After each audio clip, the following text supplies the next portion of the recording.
reports, with what goes on in America. And I really don't watch a lot of I watch local news where I'm at, but I like to watch the briefing from Karoline Leavitt because pretty much it's straight from the horse's mouth. I don't want to hear it from Fox or CNN. I can watch it on Forbes where she's telling me herself. I can see the interaction between her and and her audience, the reporters, and people alike. And I like to watch the sitting meetings with the congressional hearings on whoever they're interviewing or whatever the case might be. They talk about the important stuff, and that's where I kind of like to get my information from. So without further ado, again, I'm just watching different programs on TV, and if you guys want to join in, feel free. Thank you guys for joining me.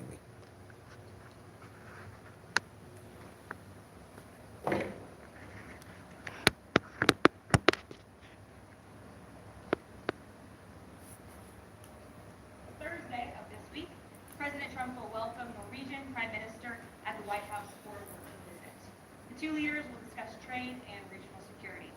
This will be the 13th head of state visit of President Trump's term already. At the border, President Trump continues to deliver on his promise to make America safe again. The Wall Street Journal captured the Trump effect in a recent article. Border crossings grind to a halt as Trump's tough policies take hold. The U.S. Customs and Border Protection recorded its lowest southwest border crossings in history in March, and we're seeing the same successes at our northern border. Here's how the New York Post put it.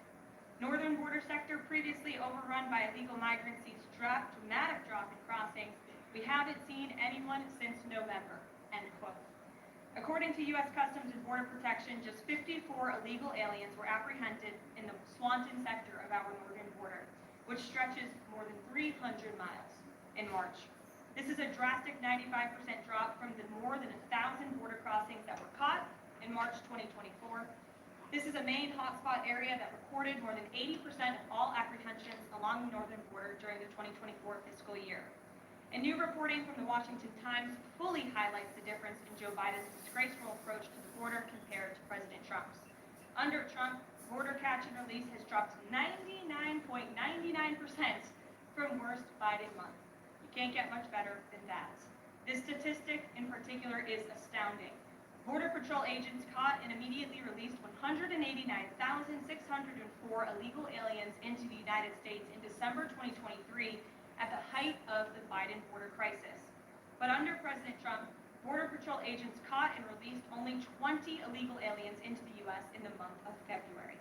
Thanks to President Trump, operational control of the border is becoming a reality, and the administration's historic enforcement measures are yielding huge results.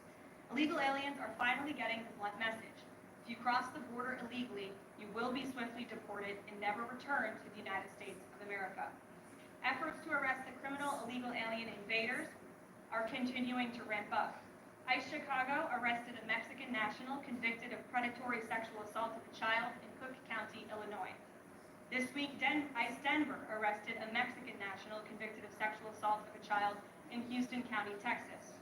ICE Miami arrested a Nicaraguan convicted of aggravated battery in Hillsborough County, Florida.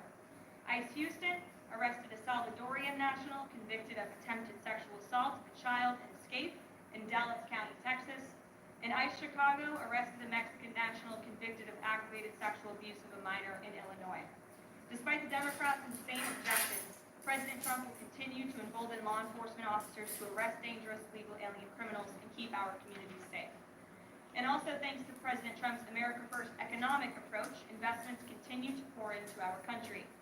Swiss pharmaceuticals company announced they will be investing $50 billion in the United States over the next 5 years, creating 12,000 new quality jobs. Regeneron Pharmaceuticals also agreed to pay Fujifilm Technologies more than $3 billion over the next decade to help manufacture its medicines in the United States.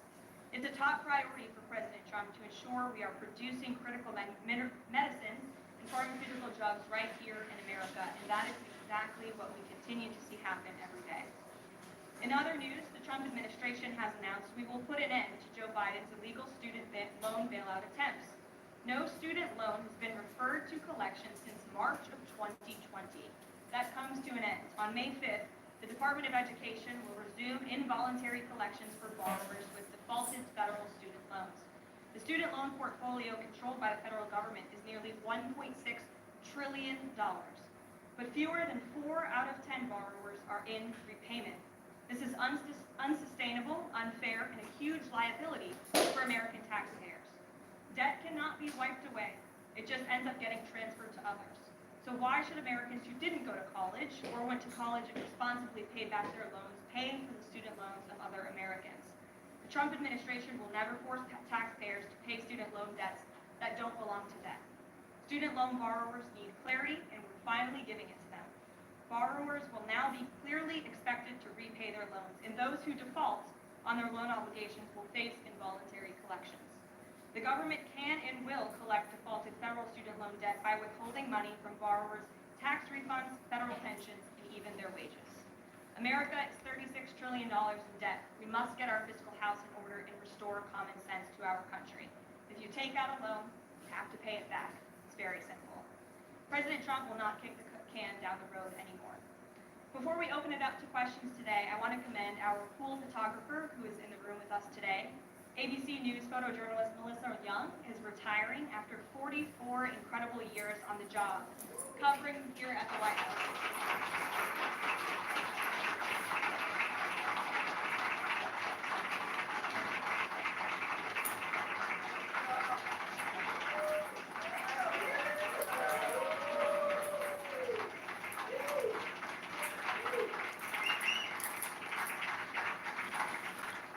Melissa, congratulations. You have the largest round of applause I've ever heard in this room. So there's something we can all agree on, and it's that you've had an incredible career here covering the White House. So congratulations to you, and we hope you enjoy retirement.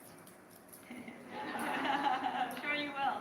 And everybody else in the room will be very jealous of you as you're enjoying your rest. All right, let's get to it. We have an individual in our new media seat today. His name is Tim Pool. He's a political commentator and a media entrepreneur with millions of followers, a very big platform. Currently hosts Timcast IRL, a daily news and discussions show, and The Culture War, a weekly podcast exploring cultural and political issues. His programs feature in-depth conversations on topics such as free speech, censorship, identity politics, and societal change, often engaging with a diverse range of guests. He's in Washington today because we are also hosting a local media row across the street in the Eisenhower building, which is a testament to our commitment to bring new voices into the White House to cover the president and his administration. So Tim, why don't you kick us off today? Yes, many of the news organizations that are represented in this room have marched in lockstep on false narratives, such as the Very Fine People hoax, the Covington smear, and now what's being called the Maryland Man hoax, where an MS-13 gang member adjudicated by 2 different judges, I believe, is just simply being referred to as a Maryland man over and over. Now, in an effort from the White House to expand access to new companies, we've created this new media seat. So I'm wondering if you can comment on, following this expansion, you've had numerous outlets disparage the companies that you've had sit here as well as the reporters. I'm wondering if you can comment on the unprofessional behavior as well as elaborate if there's any plans to expand access to new companies. Sure. Well, we certainly welcome diverse viewpoints in this room, which is one of the reasons we have you in here, and there's many new faces in this room in comparison to the previous administration. We want to welcome all viewpoints into this room. We welcome unbiased journalists who really care about the truth and the facts and the accuracy, and you rightfully pointed out the Maryland Man story, which I, from this podium, when The Atlantic published it, on that very first day, I came to this podium and said, this is wrong. The press in this room have the story wrong, and we have seen more and more evidence come to the table that we have had all along. We were always right. The president was always on the right side of this issue to deport this illegal criminal from our community. And it is despicable to see the media continue to refer to this individual as someone who is just a peaceful man living his life in Maryland. This was and always has been an illegal criminal, an MS-13 gang member, and a designated foreign terrorist. And the administration maintains our position to deport these individuals from our community. So thank you for being here, Tim. It's great to see you. Thank you. Dasha, why don't you kick us off? You're welcome. I have 2 questions, one on the Pentagon and another on the economy. You said on Fox News that the entire Pentagon is working against Secretary Hegseth, but the people who were fired were Hegseth's own guys. So how do you square that? What do you say to concerns that that's bad management? They were Pentagon employees who who leaked against their boss to news agencies in this room. And it's been clear since day one from this administration that we are not going to tolerate individuals who leak to the mainstream media, particularly when it comes to sensitive information. And the Secretary of Defense is doing a tremendous job. And he is bringing monumental change to the Pentagon. And there's a lot of people in this city who reject monumental change. And I think, frankly, that's why we've seen a smear campaign against the Secretary of Defense since the moment that President Trump announced his nomination for the United States Senate. Let me reiterate, the President stands strongly behind Secretary Hegseth and the change that he is bringing to the Pentagon, and the results that he's achieved thus far speak for themselves. Investigation into the leaks, the Secretary said that these people would be prosecuted. So is the FBI investigating? You have to ask the FBI, you have to ask the Department of Justice on what they plan to do, but certainly we take leaks with the utmost seriously across this administration. You've seen people fired from the Department of Homeland Security. The President has made it clear it's an unacceptable behavior.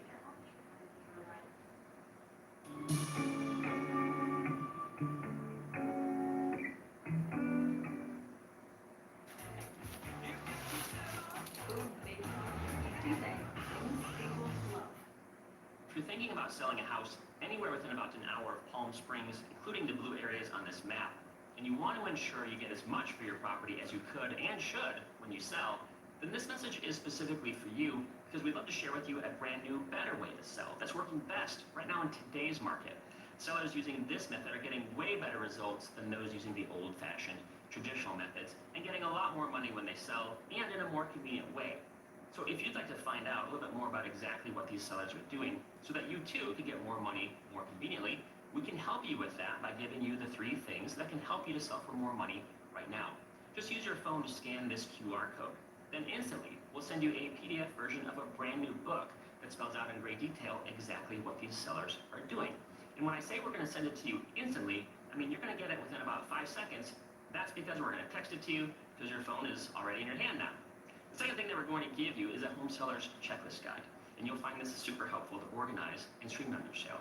And then the third thing that we're going to give you is a price that you could get for your property if you were to sell using the methods that are described in this book. Because again, remember, these sellers are getting more money. You could get more money too. How much more? Well, we can tell you that. So scan the QR code and get your book and your checklist instantly. Now, we can't send you the price instantly because this is not some type of automated home valuation algorithm thing. Everybody knows that those are never accurate. So instead, we'll have a real person crunch some numbers behind the scenes, and then we'll get back to you within about 5 minutes with a truly accurate price.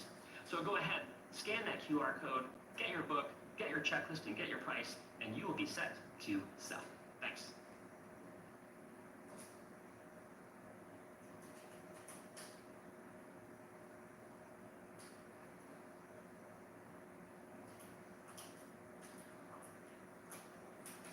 Peter Navarro said that it's perfectly possible to do 90 deals in 90 days. We haven't seen one just yet. How soon might we see a deal, and what evidence can you share that progress is being made in these trade negotiations? Sure.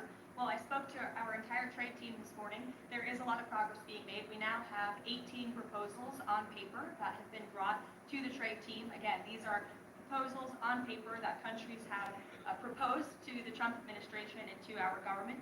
You have Secretary Bessent, Secretary Lutnick, Ambassador Greer, NEC Director Hassett, and Peter Navarro, the entire trade team, meeting with 34 countries this week alone.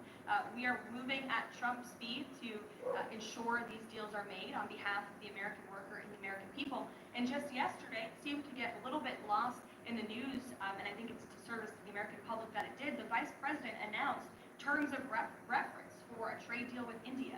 That is a big deal. We know when we look at the numbers, the monetary trade barriers and the non-monetary trade barriers from India, they have been ripping off the United States and American workers for a very long time. So the fact that the Vice President, with Prime Minister Modi, on that trip in India, announced these terms of reference, which is essentially a framework to move the ball forward to sign a good trade deal between our two nations, is great progress, and it speaks to the work ethic and the real labor that's being put into this effort by the President's trade team. Sure. Go ahead.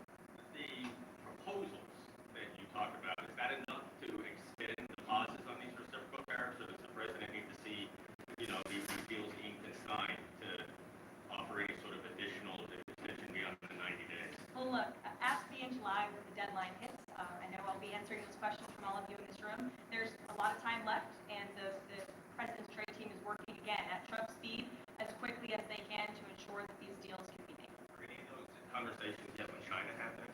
I actually do have something to share on that. I asked the president about this before coming out here, and he wanted me to share with all of you that we're doing very well in respect to a potential trade deal with China. As I mentioned, there have now been 18 proposals in more than 100 countries around the world who are wanting to make a deal with the United States of America, and the president and the administration are setting the stage for a deal with China. So we feel everyone involved wants to see a trade deal happen, and the ball is moving in the right direction. Sure. Setting the stage for a deal with China, what does that mean? Has the president spoken directly with Xi Jinping? I don't have anything to read out on a direct talk between the president and President Xi, but we will continue to keep you updated. And Secretary Bessent reportedly today told investors that the trade standoff with China he expects will be de-escalating soon because, as he described it, reportedly the situation is unsustainable. Is the president considering taking steps to de-escalate the situation?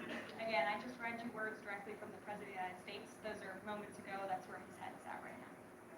Sure. Caroline, I have two questions, one on immigration and one on China. First on immigration. Roughly how many illegal immigrants and aliens do we have in our country, and how many does the administration plan on deporting? Sure. Well, you'd have to ask the Department of Homeland Security for a specific number, but we suspect it's definitely in the millions, perhaps upwards of 20 million people that were allowed into the country illegally by the previous administration. And the president and his team are focused on deporting as many as we possibly can. They are moving as quickly as possible. The president's team has made it clear we need more funding from Congress to do more. We need more ICE agents out on the ground doing this very important work. And we also need rogue district court judges to stop acting as judicial activists, trying to block the administration from deporting illegal criminals from our nation's interior.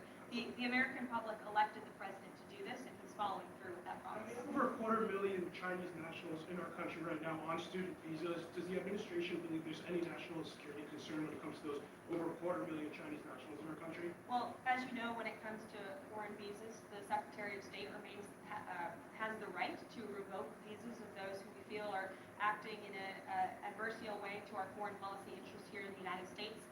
He has that authority according to the Immigration and Nationality Act. So I would defer you to the State Department for any individual case, but they are looking at individuals who are given the privilege of being on a visa in our country, and if they are acting, again, adversarial to our foreign policy interests, their visa can be revoked, and they should be aware of that. Sure. Go ahead. Yes, I'm calling on you. You're welcome. Last few weeks, several countries have warned their citizens about travel to the U.S. and the Department of Commerce's own stats show that from a lot of countries, the number of visitors is falling. So, what about any message for people that might be reconsidering business or tourism travel to the U.S.? Where did you see that report? This comes from the Department of Commerce. Said what? It's hard to hear you. Sorry. That visitors from a lot of countries have fallen in the last 3 months. I'd have to look at that report to comment on the merits of it. I think most people around the world recognize the United States of America is a great place to do business. It's a beautiful place to visit, and they should certainly come here because it's a much safer country than it was 4 years ago under the previous president. Libby, good to see you. Question about this upcoming announcement from HHS to ban food dyes. During the first week of the administration, the FDA announced that it's pulling its plan to ban menthol cigarettes. So two questions for you. How do you square a ban on menthol cigarettes being pulled and then announcing this ban on food dyes? And then how does the president feel about this upcoming ban, the RFK, that RFK is going to announce? Sure. Well, look, the Secretary of Health and Human Services, the president nominated him because he trusts him to make this country healthy again. It's not just a slogan. It really is a movement that has broken ground across the country. There's millions of people who believe in RFK Jr., Secretary Kennedy, and what he's doing. I don't want to get ahead of HHS with this historic announcement later and the details of it, but obviously the Secretary feels that he has reason and evidence to announce the ban on artificial dyes later, and I'll let him speak to that this afternoon. Bill. Start the process of 15,000 federal employees is scheduled up. We've already seen him march through a number of government agencies. I'm curious, should we expect mass firings, or is this a case-by-case approach, a scalpel or a sledgehammer? Well, look, as you saw on Friday, the president put out a statement about it. The Office of Personnel Management reclassified workers. They're now called scheduled policy/career. And all the president is trying to do is ensure that federal workers are being held accountable for corrupt behavior. If they are engaging in corruption as a government worker, they should no longer have their job. I think that's pretty common sense. He also believes that bureaucrats should be acting in accordance to the will of the American public, who duly elected this president. Not just this president, but all future presidents. If you work for the government, you should be adhering to the will of the American public and advancing the administration's goals and interests. And if you are not doing that, then you should go find another job whose interests you align with. So as for specific firings, I would defer you to the specific agencies, but the president in this move in Office of Personnel Management, it will make it easier to get rid of rogue bureaucrats who are engaging in corruption. Sure. Real quick, a federal court ruled last Thursday that Google's dominance of online advertising and the tech markets violated U.S. antitrust laws. I know the president has spoken to a number of folks in big tech, and Google's CEO was even at his inauguration. I'm curious, what is the president's reaction to that court ruling? I'll have to ask him, and I'll get back to you, Phil. You're welcome. John. Hello, Caroline. I have some economic questions for you. Kevin Hassett has been a key economic advisor to the president in both of his terms. In 2022... And he still is. And he still is. He's just in my office. Absolutely. In 2022, he said that the independence of the Fed is super important. That's a direct quote. Because that's something that the president subscribes to. Does he still believe in the independence of the Federal Reserve? Well, look, I think the president has made his position on the Fed and on Powell quite clear. The president believes that they have been making moves and taking action in the name of politics rather in the name of what's right for the American economy. The president has the right to express his displeasure with the Fed, and he has the right to say he believes interest rates should be lower. He believes Americans should be able to borrow money cheaper than they currently are right now. And I also spoke to Kevin Hassett about the Fed as well, and he has called into question the Fed's independence and whether they are actually doing things, again, out of the best interest of the economy, or are they doing it for partisan reasons. The president wants to see interest rates lowered. He has made that quite clear. Sure. If I may, I'm sorry, one more for Caroline, Mr. Bell. I said two economic questions. About the dollar, we're seeing the dollar at multi-year lows versus the euro and other currencies around the world. Is it the administration's policy for a strong dollar? How does it view the dollar versus other currencies around the world? The president wants to see the dollar remain as the world's reserve currency for our long-term fiscal stability and our economic growth. He's been quite clear about that. Sure. And then to the woman behind you, who I haven't seen before, welcome. Go ahead, Mary. Earth Day, the Supreme Court, if that's okay. That's right. It's Earth Day. Yes. Happy Earth Day, everyone. I saw the president truthing about the garbage pileup from China and the Pacific, and then I believe Lee Zeldin is headed to San Diego to investigate the pile of sewage from Mexico. Can you speak to what the White House has planned for Earth Day and anything in that area? Sure. I do have points from the EPA. Administrator Zeldin is doing a fantastic job, and they are always sharing their accomplishments with the White House, which we very much appreciate. And he will be traveling. I believe he's in California today for sewage situation. Here you go. Administrator Zeldin met with his Mexican counterpart to discuss steps Mexico needs to take to ensure the water entering the United States is clean and safe. And he's holding a press conference in San Diego today with elected officials and local stakeholders on the Tijuana River sewage crisis. I would also add from the president himself, he has always maintained he wants America to have the cleanest air and the cleanest water, and we want to do what's right for our environment, for our earth. And a lot of that is making sure that we have clean and sustainable energy, and we know that we produce natural gas cleaner and more efficiently than any country in this world, and the president wants to see that continue. Thank you. And then on the Supreme Court, I know the court is hearing a case dealing with parents who don't want their kids having to read gender ideology books in school. Can you comment on that case and what the Trump administration hopes to see come from that? Sure. We hope the Supreme Court will do the right thing, and the president has been very clear. He stands on the side of parental rights, and he believes strongly that parents should have a greater say in their children's education and the content, if you will, that children are being exposed to in our public school system. Sure. Go ahead. Hi. Caroline with World News Group. The administration ended some temporary protections for Afghans, including several hundred Christians who have been punished by the Taliban. Is the president considering any exceptions for Afghans who could face death or torture if they return to their home country? So let's just be clear about one thing. We didn't end that proactively. It expired, and it's because because the previous administration illegally paroled millions of people, or hundreds of thousands of people, I'm sorry, into the country, and then gave them temporary protective status, which again is a temporary status, it's not permanent status in this country. And if there are individuals here who came in through the Biden administration who want to claim asylum, there is a legal process to do that, and those cases will be adjudicated by a judge on a case-by-case basis. We have a legal immigration process in this country for a reason, and all this administration is trying to do is effectuate that. Reagan. March deportation numbers were down slightly from the same time period last year. SCOTUS recently ordered a pause on deporting turned-day Iraqi members with the Alien Enemies Act. I'm curious what other tools the administration is looking at to boost those deportation numbers. Sure.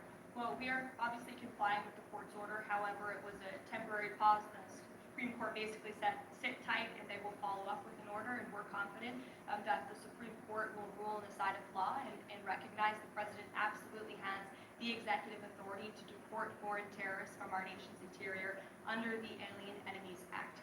We feel very strongly about that, and we're confident the courts will side with the president and his executive authority.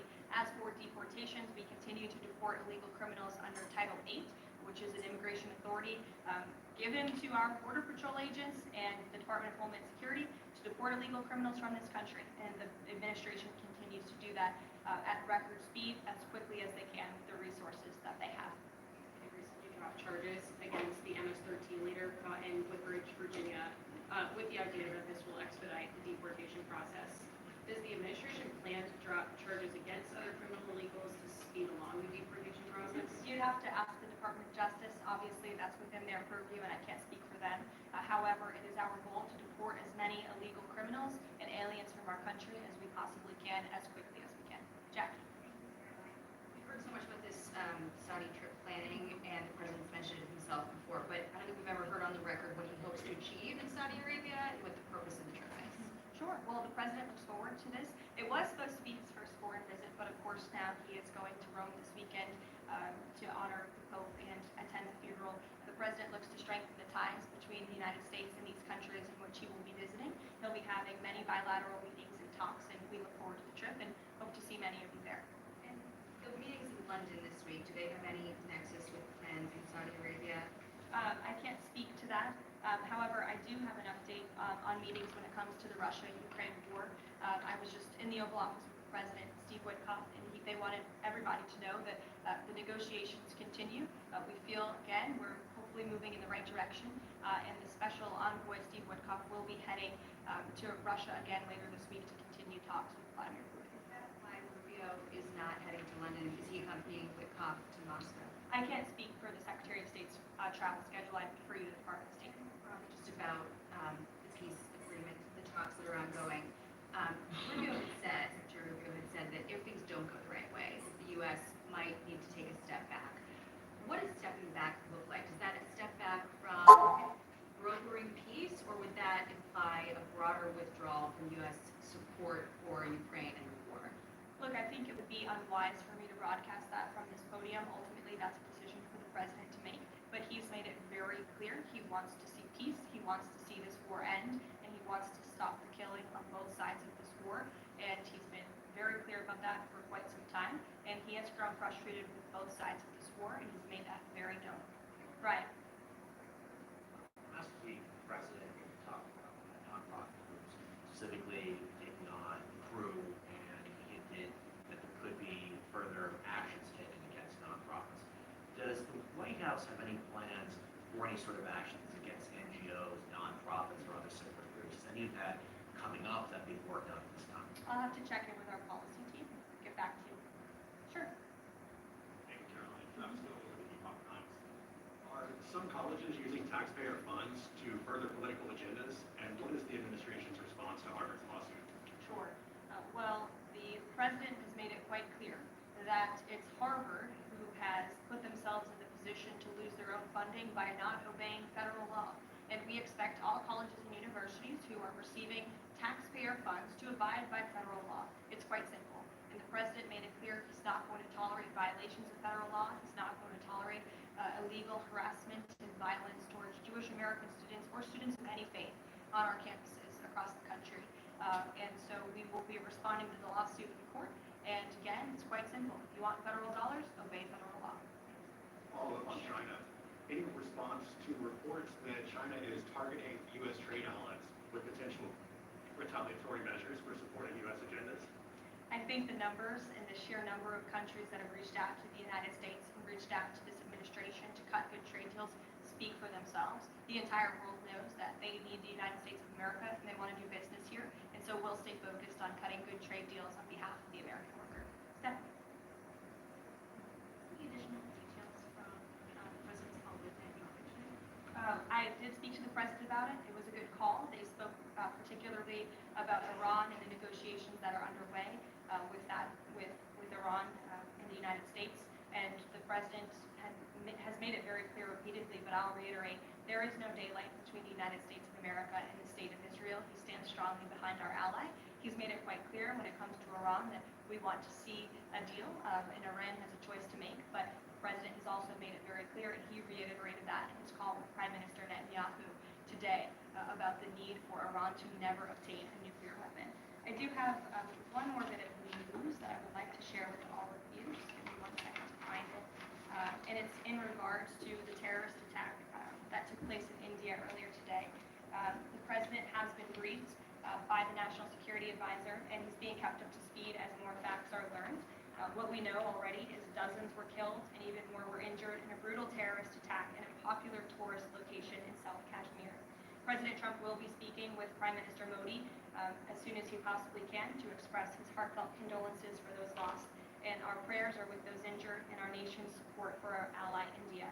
These types of horrific events by terrorists are why those of us who work for peace and stability in the world continue our mission. So we'll give you a readout of that call later this afternoon. There's a lot of work to be had. You may hear from the president later this afternoon as well.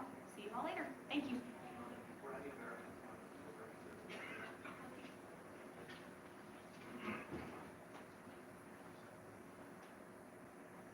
Ignite the fairways. Fireball. Jiminy Cricket, you don't even have a club in your hand.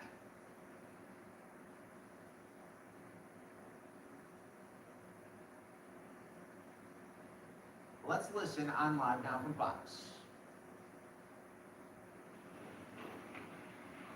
Thank you very much for being here. We have largely an energy group today. We're looking to be very energy dominant, and we will be in a very short order. These are great professionals, but before we do that, we'll be signing an executive order having to do with COVID and schools. Lindsay? Yep.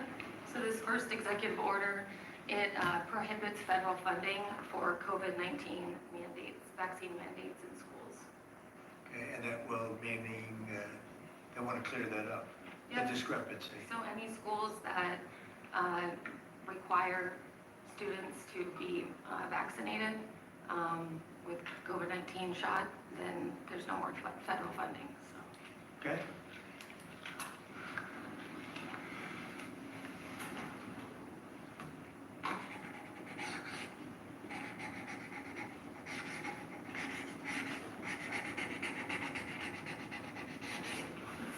Okay, that solves that problem. So will the Department of Education have to handle that? Yes, it'll go through the Department of Education. Okay? Thanks. Can I make one comment, Mr. President? Yes, please. As a father of 9, thank you. We should have parental freedom to decide what vaccines our kids take, as opposed to school systems and governors forcing upon the people that love these kids the most, which is the parents. So thank you for signing that. Great, thank you very much. People wanted that very badly. Okay. Okay, and here is an executive order establishing the National Energy Dominance Council. So that will be chaired by the Secretary of the Interior, Mr. Burgum, and the Vice Chair, Chris Wright. And so this will reduce costs with respect to energy, establish American independence with energy, and also unleash energy dominance. Good, thank you. And this is a big deal. We have more energy than any other country, and now we're unleashing it, to put it nicely.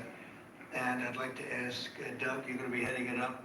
You and Chris, would you say a few words about it, please? Yeah, absolutely, sir. Good afternoon.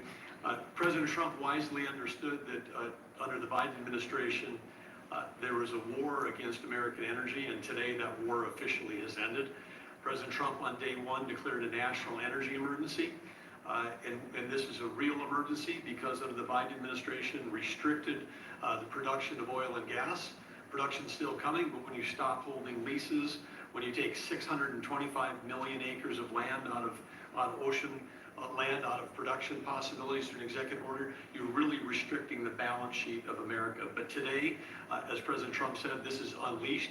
The National Energy Dominance Council will be made up, all the folks that are standing beside me here, other cabinet leaders and many more, represent President Trump's wise decision that we need a whole of government approach to unwind. The Biden administration had a whole of government approach that had the war against U.S. energy. Now we need to turn that around 180 degrees and unleash that potential. We've got to unleash it from the Gulf of America all the way up to Alaska. We have amazing resources in this country, and we haven't been getting a return on them. Many of these are under public lands. The interior has 500 million acres of surface, 700 million acres of subsurface minerals, critical minerals, and offshore close to 2 billion acres. And that balance sheet is the biggest balance sheet in the world, and it's been completely underutilized. Everybody knows we have 36 trillion in debt as a country, but no one knows how many hundreds of trillions of dollars of assets we have. And President Trump is asking us to go get a return on that investment for the American people. And with that, we're going to have prosperity at home with lower prices, and we're also going to have peace abroad, because the wars that we've been engaged in, or our allies have been fighting over the past few years, have been funded by the oil sales of our adversaries. And so we have an opportunity, and we also are in an AI arms race with China. The only way we win that is with more electricity. And we also have an energy emergency in terms of electricity. Too much intermittent, unreliable, not enough base load. We've been shutting down the base load that we have. President Trump is going to reverse that, and it's going to allow us to win the AI arms race, which is the most important thing that we have to do relative to our future.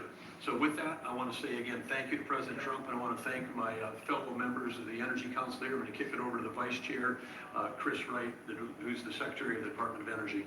Thank you, Secretary Burgum. Today is truly a great day for our country today. And Secretary Burgum laid out so many of the problems the last 4 years. If you put barriers in front of energy, you make it more expensive, you make it less reliable, make it harder to do business here, and harder for our consumers to pay their bills. With this fantastic action from our president, we now have authority across the government to lean in to fix these problems. And I'll start out with one specific right away. This morning I signed our first LNG export license, unpausing the pause in action. The Commonwealth LNG project that'll be on the Gulf Coast in Louisiana is now officially ready to go. This will be a large construction project for American workers. It'll draw demand for more American energy production that'll be shipped overseas to our allies. Many more of those to come. We're also working aggressively to roll back standards that have made appliances more expensive for Americans, and dishwashers that take 2 hours long and don't get your dishes clean. Nobody likes that. That's about standing in the way. And with this President Trump and our new National Energy Dominance Council, there's so many things we can do to make American lives better, bring down costs and grow opportunities. And with that, I'm going to kick it over to a fellow member of the council, our Administrator of the EPA, Lee Zeldin. Thank you, Secretary, and honored to be serving on the Energy Dominance Council. At EPA, we're doing our part to power the great American comeback. And President Trump has made it clear that he wants EPA to be doing our job to ensure that we are unleashing energy dominance however we can help, that we are assisting in making America the AI capital of the world, that we are pursuing permitting reform, that we are helping to bring back American auto jobs. This is the mandate of the American public. The Trump mandate, it was clear, and the guidance from President Trump to me when he asked me, thankfully, for the opportunity for us to be able to serve together in partnership to unleash energy dominance. This is a moment that we must meet. To that end, it is important to note that the prior Biden-Harris EPA issued a waiver to California for tailpipe emissions. This was a rule that should have been submitted to Congress. We will submit it to Congress. Congress will have the opportunity through the Congressional Review Act to make that waiver go away. We will do everything in our part to help the American people to make life in America more affordable. The golden age of American success is upon us. If you're excited about the last 3 weeks, that was just a taste of the main event, the entree to come, the next 4 years being the greatest term in the history of the American presidency. With that, I'd like to introduce Sean Duffy. Thank you. So, first of all, thank you for the work on dishwashers. We use more water to wash our dishes before we put them in the dishwasher. We're not saving water, we're using more water, so thank you for that. But I'm also joining the EPA. We've introduced our rules to start to look at the CAFE standards. So we're looking at how much it costs for end users when they put gas in their car. And the Biden era standards are costing billions of dollars in taxes and carbon credits, which drive up the cost of vehicles. And so we're going to rectify it and make sure we're bringing down the cost of a car, number one. Number two, if I can just mention, Mr. President, per your direction, we are going to move forward with a permitting process for the Texas Gulf Link Deepwater Port, making sure we can move energy in and out of the country. So that was held up for 5 years. And it was stonewalled, bureaucrats got in the way. We're now going to move forward with that, making sure we have great oil infrastructure in the country. Thanks. Now, Howard Lutnick? Yes. So, the nanny state, you're feeling the end of the nanny state. From straws made of paper to regulation endlessly harming Americans and holding us back. It slows down our production and manufacturing, which we were talking about with the Prime Minister of India yesterday. You're hearing that about energy dominance. It's going to go away. We're going to care about Americans. The Trump administration and this president cares about Americans, and you're going to feel it change. You're going to feel the price of energy coming down. You're going to feel prices coming down. You're going to feel an explosion. The golden age of manufacturing of America has always been there. It's just been stifled by regulation, and that time is over. Thank you very much, Howard. Please. Mr. President, I just want to say that you've built such an incredible team, and Secretary and Chairman Burgum, that he's been working on this his whole life. And so what I expect you to see, sir, is action as early as next week that is going to shock people about how good it is for Americans. And so thank you for your leadership, sir. Thank you very much, Governor. We are also working on a project that has been under wraps for 20 years. Everybody wanted it. It's been held up by New York. It's a pipeline that will bring down the energy prices in New York and in all of New England by 50, 60, 70%. It should have been done years ago. We'll be speaking to New York, and New York is actually the biggest beneficiary because their energy costs are very high. This will reduce them very substantially. But all of the governors want this to happen, and I think it's going to happen. It's now going to happen. It's something that's would rather not have to go eminent domain. We'll do that if we have to in New York, but hopefully we won't have to do that. This again will bring down energy prices in New England by numbers that nobody can even believe, probably 50, 60%, maybe even more than that. A lot of them don't even pay energy because they have no energy. They use logs. They go out and they cut down a tree. It's really a terrible situation. So we're going to get this done, and we can have it done. Once we start construction, we're looking at anywhere from 9 to 12 months, if you can believe it. It's going to go very rapidly. The other thing I'd like Doug to mention, the 635 million acres that Biden so viciously took out of our net worth. If you look at it from the standpoint of a company, you talk about net worth. They've destroyed our net worth. We're putting it back. It will be back as of this afternoon. And Doug, could you mention that? All of the millions and millions of acres that he just handed back. Yes, the executive order by President Biden that wiped out these trillions from our balance sheet. President Trump signed an executive order instructing me as the Secretary of Interior to unban that ban, and that's been accomplished. And so those are back on the U.S. balance sheet. Okay. The 625 million acres of offshore, that was banned from further lease sales. Further anything. 625 million acres is Right. 1/3 the size of the lower 48 that was taken off our balance sheet. It's back on there now. President Trump cares about the American people. He knows that these public lands belong to the public. They don't belong to Washington bureaucrats from the prior administration. And we're going to make sure that we get a return on investment for the American people. The amount of money that he took off our balance sheet, if you look at his balance sheet, it was incalculable. Nobody's ever seen anything like it. And he did that, I guess, in the last few days of the administration. He just wiped it out. 635 million acres, which if you sit down and look, it's like, that's a major part of the ocean. And he just gave it away and took it away. And fortunately, it wasn't done with an act of Congress or anything. And we did it in a, I think, very abbreviated, very quick, and very legal procedure. And it's now back on our balance sheet. It's back as part of our country. What they did was so horrible. It was just a terrible thing to do. An unbelievable thing to do. Also, they mentioned dishwashers and sinks and showers and the whole thing. We're going to get rid of those restrictions. You have many places where they have water. They have so much water they don't know what to do with it.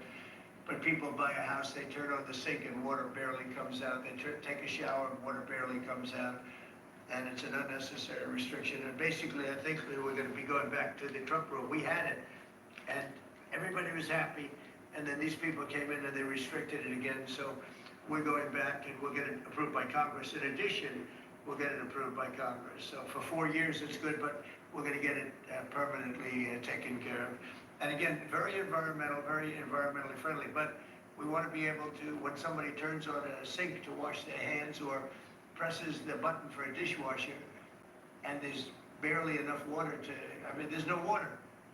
And you know what they do? They press the button 10 times. They run it 10 times. So it ends up costing a lot more. So I know you're working on that, and where are we on that? We're working closely with the Department of Energy with regards to rules that were enacted during the Biden administration. Inside of the EPA, we are overhauling the water sense standards that are there to update them for the American people, to bring down cost of living and combat inflation, and just pursue common sense. Good. Well, we have more oil and gas than anybody else in the world. We're opening up ANWR again. As you know, we got something Ronald Reagan couldn't do it. No president was able to do it. I got it. And the first week in office, the Biden administration terminated that. ANWR is the biggest site, probably bigger than Saudi Arabia. We don't know yet, but it's of that size or bigger. And we hit gold, and I call it liquid gold, but we hit gold, and for whatever reason, they terminated it, and we were just ready to start utilizing it. This could take care of all of Asia, energy-wise, very close to Japan. In fact, Japan wants to go and be our partner doing the pipeline going right into the ships.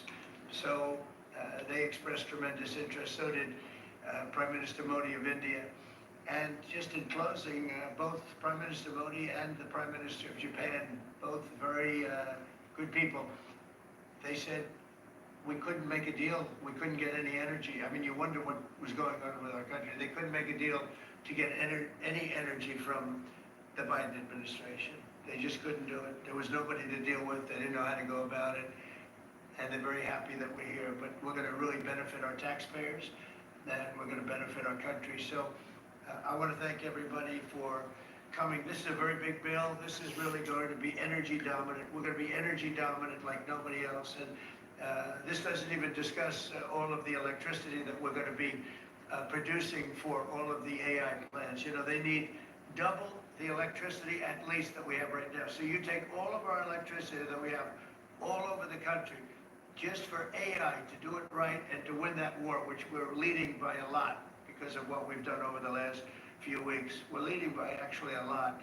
But if you take all of it, we have to double our electricity needs just for the AI, and that doesn't include the other technologies.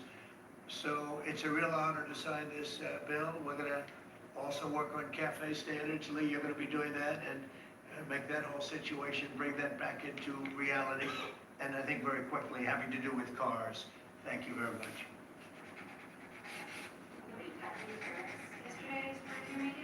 No, but in 2 weeks we will have another one. Yesterday was very big.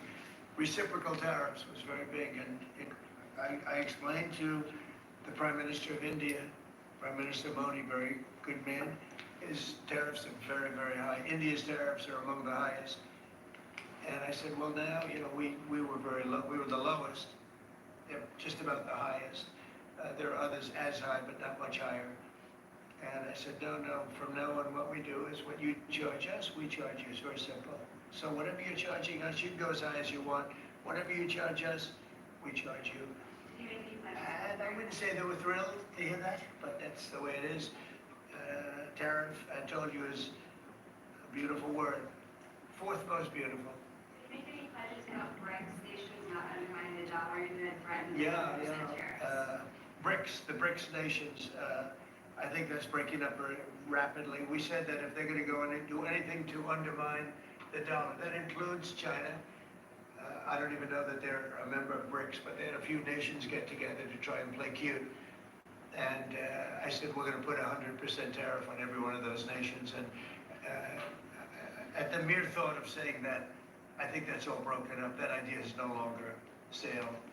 Now, that would be a terrible thing for our country. It would be bad for the world. They wanted to undermine the dollar. 6 nations got together. They want to undermine the dollar. That didn't work out too well. Not going to happen. And we're getting along with a lot of nations now, frankly. There's a lot of respect for the United States. We have regained the respect that we should have, but we've also done things to deserve it. I mean, we freed up our country, and you're going to see this is basically energy dominance, and it's going to be environmentally clean, environmentally wonderful, and taxes will be very reasonable based on this. We're going to make more money than anybody's ever made with energy. We have more energy than anybody else, and it's clean energy, very clean, beautiful energy. We're lucky. We have it. I call it liquid gold under our feet, and we're going to utilize it. So this is a very big bill, and I have a very talented group of people behind me. This gentleman was the #1 man in all of the oil industry. They said there's nobody like him, Chris Wright. And you know, Doug actually made a tremendous fortune in technology, and he said, I'm going to run for the governorship of, he loves his state, of North Dakota. And he did, and he made it so energy powerful that I think you're more proficient at energy than technology, but what do I know? And this guy, everybody knows him, Sean. He's been, he's done a fast study on transportation, and he knows, he's learned a lot over the last few months. He's learned a lot. He's really been great. And Howard has built one of the great companies, Cantor Fitzgerald, that was wiped out, completely wiped out, other than a few people left in Europe. And he rebuilt the company into a bigger, better company. Cantor Fitzgerald is one of the most, absolutely one of the top companies on Wall Street, stocks, bonds, trading. And he took that, I mean, he literally watched the plane go into the building, right to the World Trade Center. Amazing story. That alone is an amazing story. He was delayed because his wife insisted that he finally, after years, take his child to school. So he took his child to school that one day, because normally he would have been in the building at 6 o'clock in the morning. That's that business, right? So you owe your wife a lot and your child a lot, right? But his wife insisted that he take his child to school. For 5 years he didn't do it. He was horrible. What kind of a father was he? Okay, I'll do it. And he was therefore driving down at 8:43, whatever the time was, down the West Side Highway, and he saw the plane go into the side of the building. He said, wow. And he occupied the top 3 floors of the World Trade Center, of the one building of the World Trade Center. And you know what happened there? He lost 100% of the people in that, his whole company was there. And he rebuilt his company step by step over years and became bigger and stronger, and he gave a tremendous amount of the profit to the families of the people that died, which he didn't have to do. And now he's working with us. He did an incredible job. I mean, anybody in that world, they know Howard Lutnick very well. And I'm honored to have him running commerce. He's going to be incredible. He loves the country. And Lee was a great lawyer, a great congressman, very successful person, both as a lawyer and as a congressman, and knows a lot about the environment, cares about the environment, and we were lucky that, I was very happy that you joined, and he was with me right from the beginning, always was with me, and I've always been with him. And Kevin Hassett, we know everybody knows Kevin, and he's fantastic. And you and Lindsay, you and your team are incredible. The job you've done, we really appreciate it. Thank Will. And the job you guys are doing is really fantastic. We're knocking this out. Brian, do you have a question? I actually do. What kind of piqued my interest is growing up on the Texas Gulf Coast, natural gas, the LNG that you mentioned. Yeah. What's the potential for like new jobs or growth in that area? I mean, that part of the country, Southwest Louisiana, Southeast Texas, they depend on that. I would say that potential is simply tremendous. 20 years ago, the United States was the biggest importer of natural gas in the world. And we had natural gas prices 2 or 3 times higher than they are today. But with shale revolution and great entrepreneurs in Texas and Louisiana and across our great country, we are now today the largest net exporter of natural gas in the world. And so much of the world is depending upon natural gas is the fastest growing energy source, has been for 50 years. We were the driver of that, and then we paused. We stopped our ability to grow natural gas exports. Both the Japanese government and Indian government expressed great distress about that. They're going to count on energy imports from the U.S., and we may just change our mind. So I think they're thrilled to see the actions of this president say America's open for business. Yes, we have the energy, we have the people, we have huge job opportunities and investment opportunities, not just in the oil and gas industry, but all those surrounding communities that are lifted up by that more production here. And as we produce more production at scale, not only does it allow us to export, but it becomes more efficient, and it helps us drive down the cost for our domestic consumers as well. I know they're really happy to just let you Thank you. Thank you, Brian. And I will say this, that this all started 8 years ago when I got elected. We were doing this, not to the extent that we're doing it now, but we were doing this, and we became #1 in oil and gas by far. And we were #3, even #4, some would say. When I left, we were #1 by a lot. And then they pulled way back, and the prices started going through the roof. And then they went back to my plan, but by that time the prices had already gone up, so they really disrupted it. But now we're going to take it to a new level. It's going to be amazing. And we're also, it's very powerful, clean coal. We have more coal than anybody. This is good, beautiful, clean coal. And if you notice, China's opening up a coal plant a month. Germany is now opening up a coal plant every 2 months. Very powerful. It's probably the most powerful source of energy in terms of generation of electricity and other things. And we're going to utilize our good, clean, beautiful coal and oil and gas.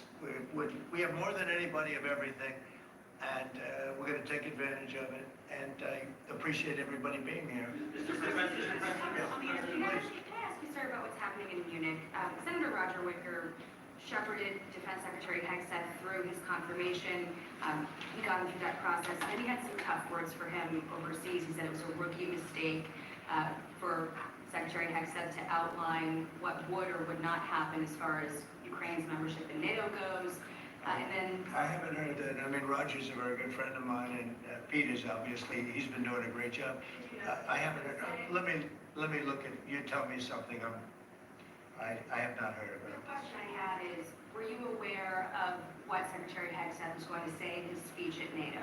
Generally speaking, yeah. Generally speaking, I was. I'll speak to Roger. I'll speak to Pete. I'll find out. Energy Dominance Council, that's for all forms of energy? Does that include all wind? Forms of energy, yep. And the pipeline you mentioned, sir, is that Constitution pipeline in New York?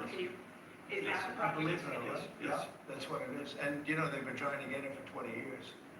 And what it means is for New York, upstate New York, and even everywhere in New York, also other states, but in particular, New England, that New England will now, I think, will cut the energy prices, and big cuts in New York too, but cut the energy prices literally in half. We have the permits. We have permits that just about everything we need, a New York permit, and I would imagine they will, because their energy prices will come down so far. And it's a lot of jobs for New York. It's a great thing for New York. Everybody wants it. We'll be meeting with the various governors, Governor of New York, and the other governors too. And we can have it built in about 9 months, and let's say 1 year, but we can actually have it built in pretty close to 9 months. It's all set. We have most of the permits, almost all of the permits. And on just, you're prioritizing energy dominance today, you've also prioritized trade balance.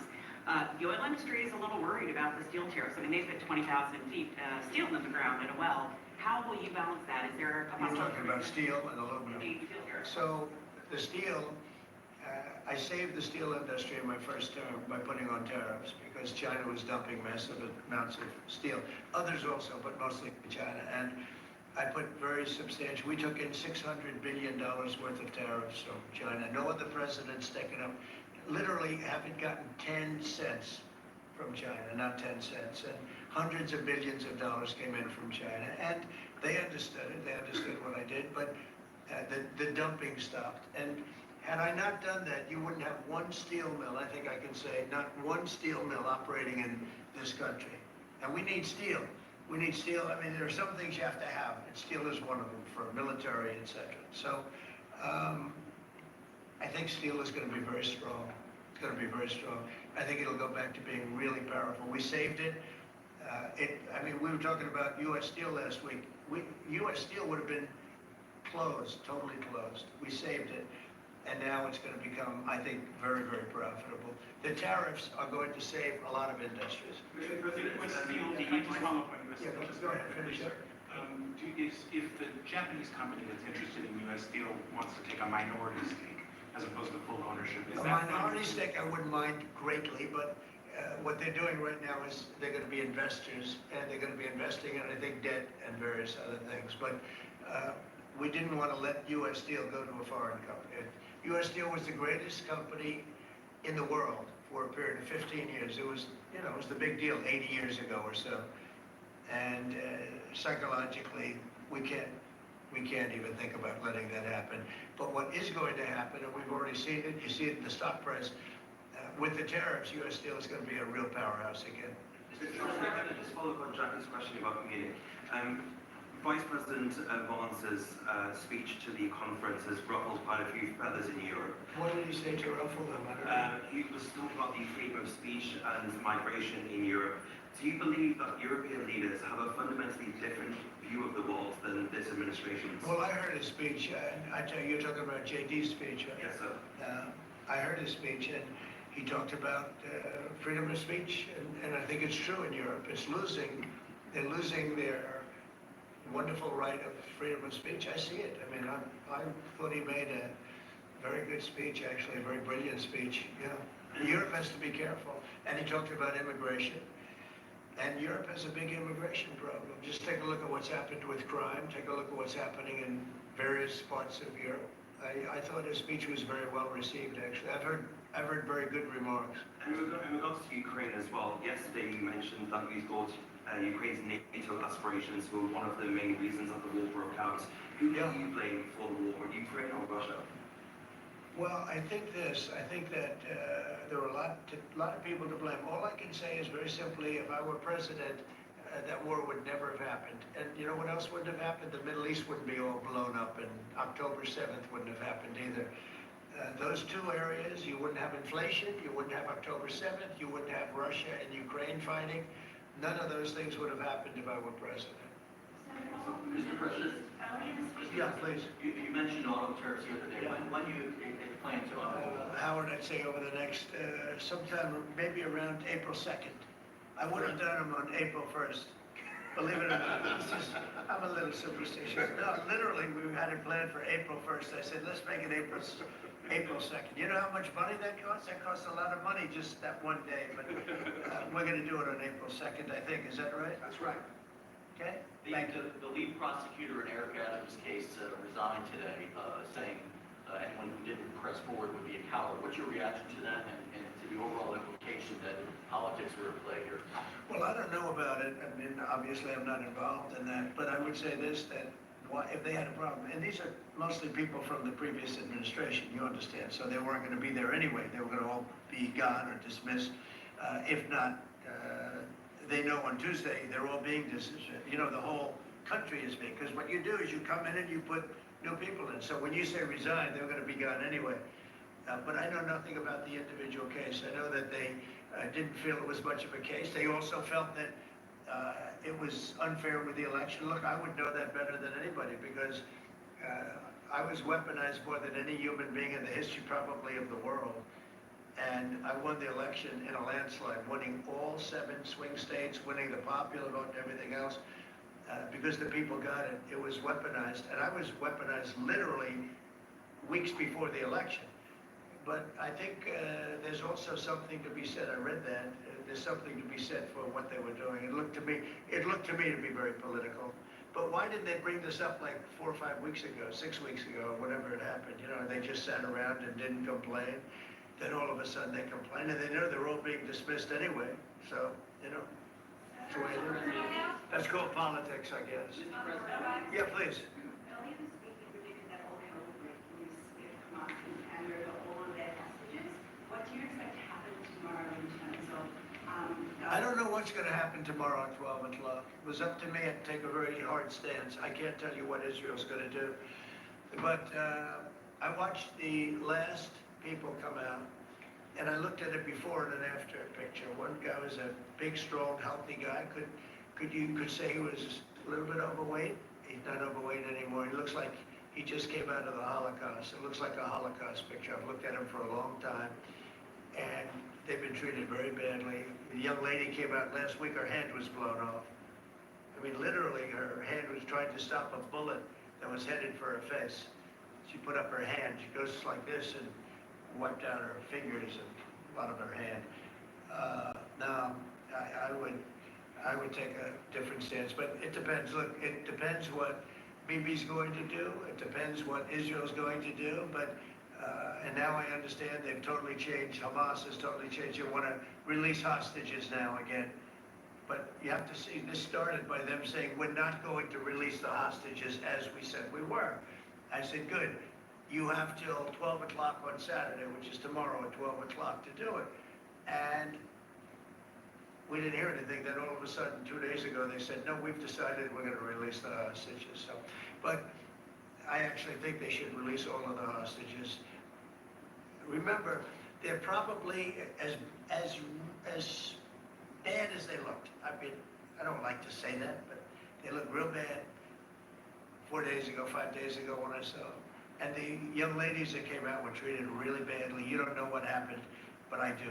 They were treated really badly. But as bad as they look, the ones that follow probably will look a lot worse. I think they're sending out their most healthy. And they've been hit hard on that, Hamas. So they probably didn't want to release. But obviously they changed their mind. I said 12 o'clock tomorrow, and all of a sudden 2 days ago, yesterday, they said they're going back to releasing. But this all started by them saying, we are not going to release any more hostages. And then yesterday they said they are going to release the hostages. But I think they should release all of the hostages. About 75,000 workers took this deferred resignation. It's a little bit short of the 5 to 10% goal you were hoping to hit. Do you think you'll have to make up the rest of that number in No, layoffs? look, that's 75,000 more than we would have had, and nobody knows what that final number is, because in the end, I think a lot of people aren't going to show up to work. A lot of people, they got used to staying home and quote, working. But, you know, I wonder if they had other jobs or other things. You know, they have a lot of problems with that. No, 75,000 is a lot of people. And we paid them well. You know, we gave them a lot of months of severance pay, if you call it that. But, no, I think you'll probably have some more too, in addition. It's a big, tremendous saving for you. We want to downsize government, but make it better. Run it better, but downsize. Yeah, please. So can I ask about the UK? I understand that you had a phone call with Keir Starmer yesterday. I just signed a letter to him. He asked for a meeting, and I agreed to the meeting. We're going to have a friendly meeting. Very good. We have a lot of good things going on. But he asked to come and see me, and I just accepted his asking. Do you have a date for that, Sarah? Very soon. I think he wants to come next week or the week after. What do you hope to discuss? I don't know. It was his request, not mine. But, you know, I met him twice already. We get along very well. He's a very nice guy. Thank you very much, everybody. Thank you. Thank you very much. Everyone, that was the extended playback there inside of the Oval Office. President Trump taking questions as he normally does in these settings, and taking questions on Gaza and this deadline for Hamas That is 12 p.m. tomorrow to hand over the hostages. And he says he doesn't know what Israel will do if that deadline passes and the hostages aren't turned over. So again, we will bring you always the very latest here on Live Now from Fox. We'll take a 2-minute break right now. Stay right here with us.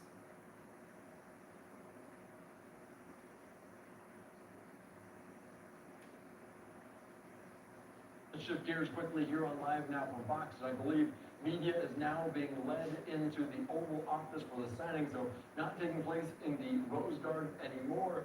Let's just dive into this live event here on Live Now from Fox. Plenty of comments from the president, plenty of questions also to be asked. Let's listen in to what is said here. There he is. Jackie, what's up? Peter, ask him a lot of questions.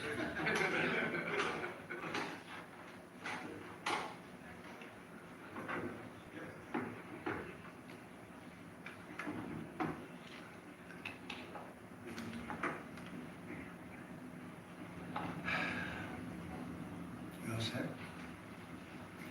So it's an honor to have you back. A friend of mine, Kid Rock, sometimes referred to as Bob.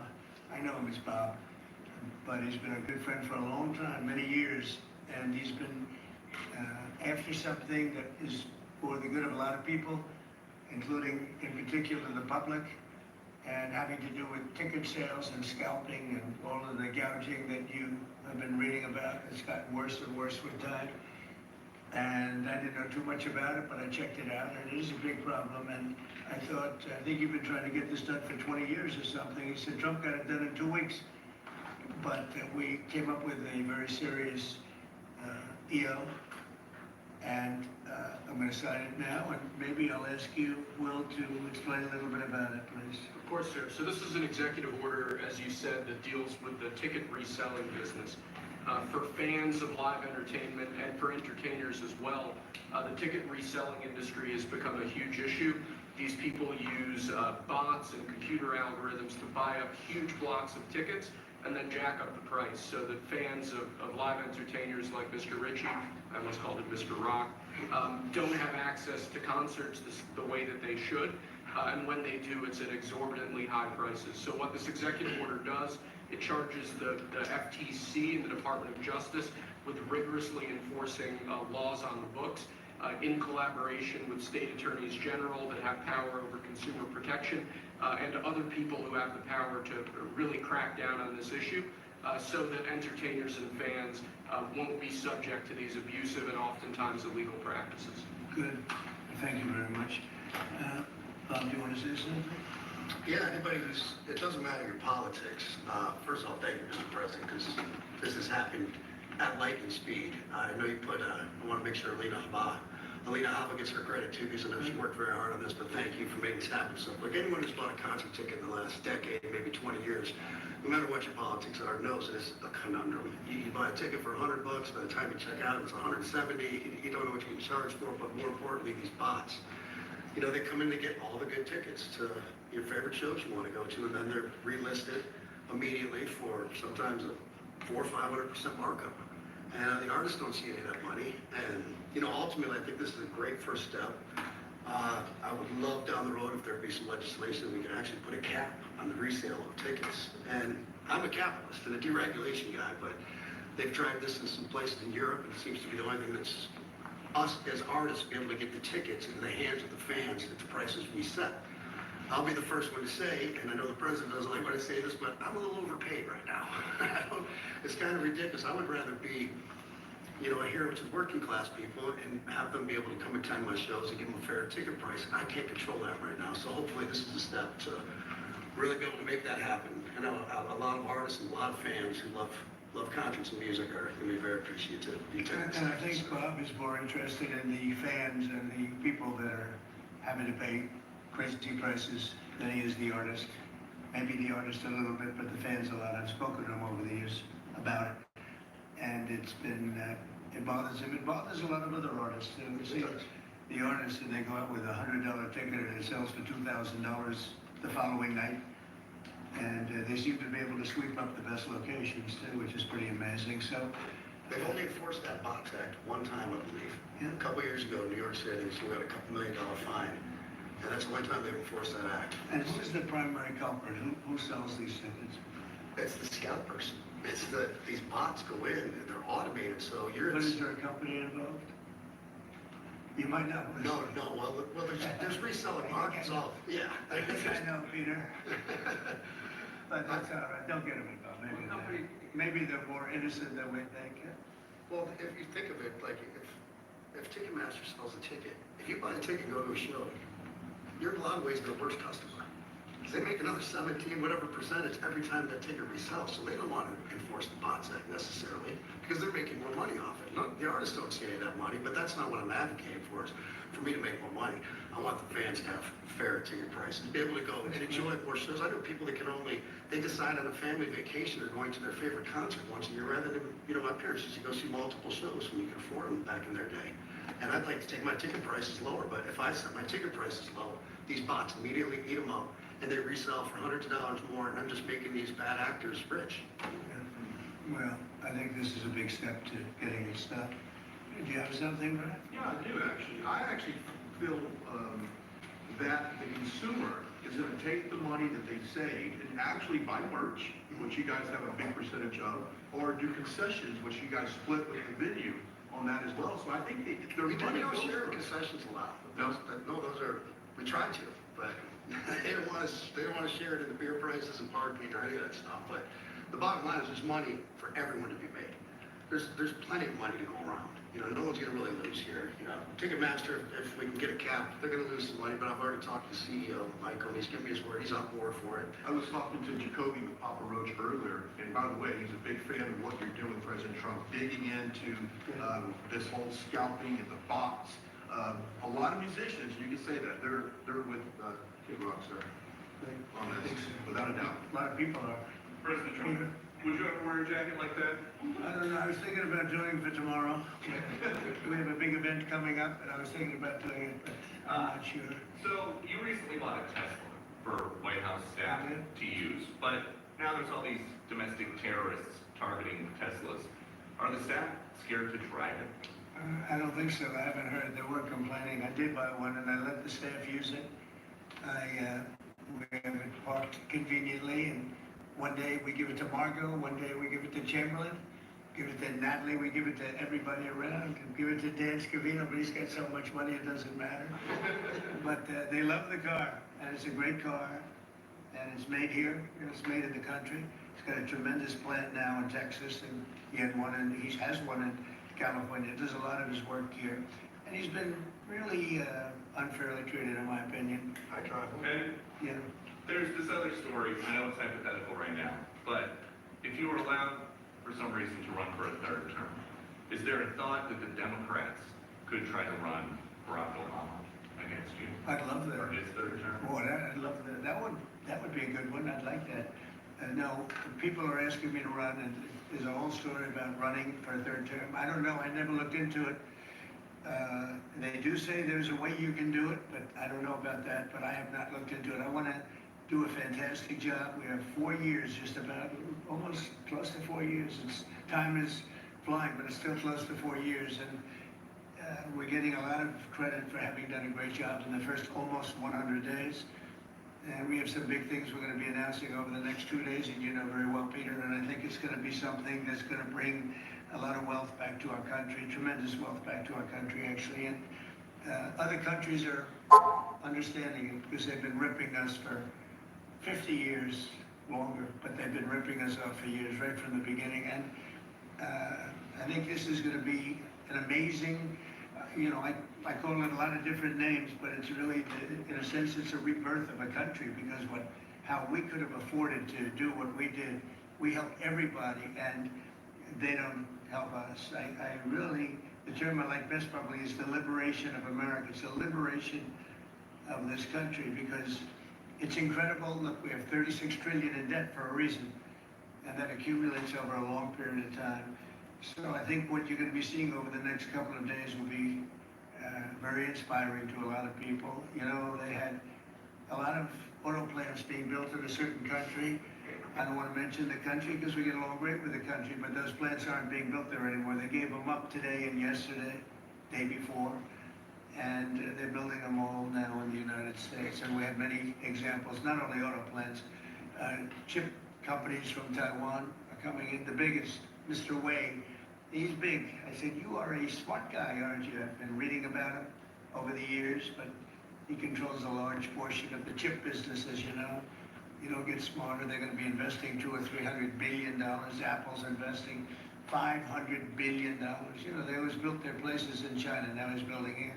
I think because of the, you speak to Tim Cook, because of the election, but maybe more importantly because of the tariffs. You know, he's got really an obligation to do it. But we have many, many companies that you haven't even heard of. But I think we'll be at $5 trillion very soon. And if you think about this, we've never been anywhere near that. I don't know if we've ever been at $1 trillion. What do you mean by that? We're 500. What do I mean by trillion? 5 trillion. What are you referring to, sir? I think that we're going to be at $5 trillion of investment. I think you're going to have investments very shortly. We're already 3.5, and we have commitments, verbal commitments for a lot more. And numbers like that have never been done in this country. And it's going to get harder. This is in 2 months. It's really in less than 2 months, because since we've really gone out with it. And we have other interesting things happening. But to me, the whole tariff situation, and essentially they've done that to us for many years. So if we're anywhere near 5 trillion in 2 months, this could be numbers like the country's never seen. And every time you hear a dollar spent, that's another job, because the jobs are coming with it. So auto plants, chip plants, pharmaceuticals, lumber coming in. We have things happening in this country. I'm not sure that they've ever seen it. Steel, you know, we have tariffs on steel. They've been here for a while. Steel and aluminum. Nobody's ever seen anything like we're witnessing now. Nobody's ever seen anything. Most of you agree with that. I mean, there's nothing much you can't agree with. We have things happening in terms of jobs and investment, the likes of which I don't think we've ever seen. If you look at, let's say, $4 to $5 trillion in a period of a month and a half, that's even more than you do with your concerts, which are always sold out, right? Nobody's ever seen numbers. And think of it, where Apple's at 500 billion, as I said, but they always used to spend their money in China. Now they're spending it here. That means they're going to build, now they don't have any tariffs. Remember, there are no tariffs if you do your product here, if you build whatever it is in the USA. One of the things we're also trying to get is if you buy a car that was built in the USA, you get a deduction on interest. So if you go out and borrow money to buy a car, if it's built in the USA, never been done before, it's a big deduction for people that really aren't used to deductions, frankly, because people that buy cars like that are not big into the world of deductions, and now they're going to learn about deductions. So I think it's going to be great. Yeah. Are you going to look at a universal tariff or different individual tariff rates on a whole variety of different? Well, you're going to see in 2 days, which is maybe tomorrow night or probably Wednesday. You're going to see, and they're reciprocal. So whatever they charge us, we charge them, but we're being nicer than they were. We have a lot of countries, friend and foe. I always say friend and foe, but the friend in many cases is worse than the foe. They took advantage of us, and we are going to be very nice by comparison to what they were. The numbers will be lower than what they've been charging us, and in some cases maybe substantially lower, but we sort of have a world obligation perhaps. But we're going to be very nice. Relatively speaking, we're going to be very kind. Somebody said that about me the other day. He said, who doesn't know me very well, they said, you're such a kind person. And I said, say that again. They said, you're a kind person. I said, I've never heard that before. It was a weird statement. I was kind. I've heard of words that, I don't know, I better not tell you. You know, I've been called a lot of things, but it's sort of a different kind of a word. It's like an old-fashioned word, isn't it? You met with the chairman of Stellantis today. Did Yes. he ask you for a pause on the auto tariffs? No. What was that meeting about? Just about some of the problems they have with the environmental, which we're going to clean up. Have any of the automakers... We're going to probably go back to 1926. If you look, we're gonna go back probably to a 2020 standard. So we'll have 2020 standard, and that's, just a few years ago. Oh, they're making it so difficult. All over the world they're making it. It doesn't mean a damn bit of difference here for the environment. It doesn't matter. They make it impossible for people to build cars. So we're gonna be doing much different. 2020 is a strong standard, but they've taken it to a level now that, makes it very difficult to build a car. So we're going to be bringing it back to a standard that is a very good environmental standard, but it makes it possible to build a car. Have you heard any concerns from the automakers, though, about the tariffs on parts that will go into effect over the coming weeks? About what that's going to mean for the price of Well, I gave them a big break for a month. I didn't charge them anything, for a big month, for that first month, and they brought a lot of material into this country because they could bring it in without tariff. If you look at Canada and Mexico, they were driving hundreds of thousands of cars into the market because they avoid the tariffs by doing it before the tariffs go on, which would be Wednesday. And I saw some of your shows where cars are lined up for miles and miles. Some of them didn't have fenders on them. Some of them didn't have the roof on yet. They're driving it in brand new. They're driving it in because they want to avoid the tariffs. I let them have that. They sort of took advantage of it because, that wasn't part of the deal, but that's okay. They're great American car companies, and so I gave them a little break on that. Are there any countries that you're not targeting? Well, it depends. I said it's reciprocal. Not everybody has made a fortune, but almost everybody has, but not everybody. And the ones that haven't, we're going to be very nice to them. And on a separate issue, because that word reciprocal is very important. What they do to us, we do to them.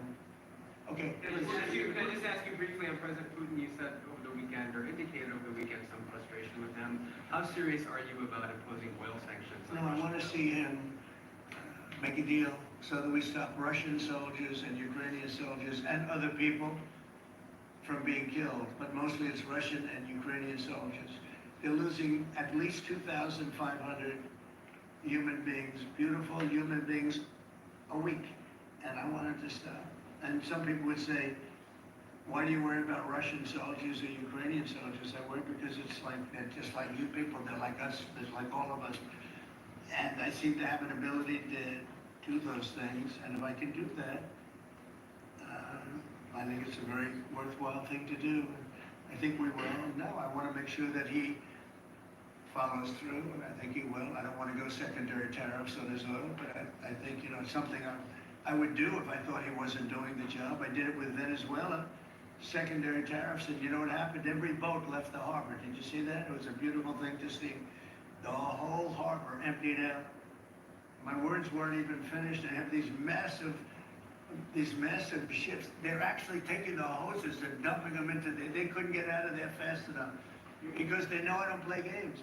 So I think he's going to live up to what he told me, and I think he's going to fulfill his part of the deal. Now, then you have Zelensky, and hopefully he's going to live up. I see he's trying to renegotiate the rare earth. We did something because, as you know, the Europeans get paid back the money that they gave, and we don't, because Biden is an incompetent president. And he should have asked for rare earth, or he should have asked for the loans to be guaranteed in some form. That's what Europe did. Europe is in for probably $100 billion. And we're in for $350 billion. So we're in for more than 3 times. And now you could make it a little bit less than that, but it doesn't matter, whatever the number. We're in for substantially more than Europe. We could be in for $350 billion. They have no idea because Biden wasn't a good bookkeeper except for himself. And what happens is we made a deal for rare earth. It was all done. And I heard through you, I haven't spoken to them yet, but through you I heard that they're now saying, well, I'll only do that deal if we get into NATO or something to that effect. Well, that was never, number one, discussed. Number two, I think it's going to be long before Putin, they said you're not going into NATO. And it could be, that's probably the reason the war started, actually. Yeah, we're hours away from a very special election. Wisconsin, Florida, I want to share your thoughts on Republican voters to not sleep on this. Yeah. 2 very important races to go. Well, it's a big race, Supreme Court race in Wisconsin. It's taking place essentially as as you know, it was early voting, so we'll see what happens. It's a big race. I love Wisconsin. We won Wisconsin.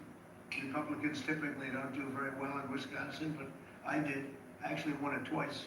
I actually probably won it 3 times to be exact. We played their side. Not probably, I won it 3 times. We had a rigged election the second time, but that's, you know, one of those things. We had to make this one too big to rig. Would you agree with that, Brian? Too big to rig? Yes, sir.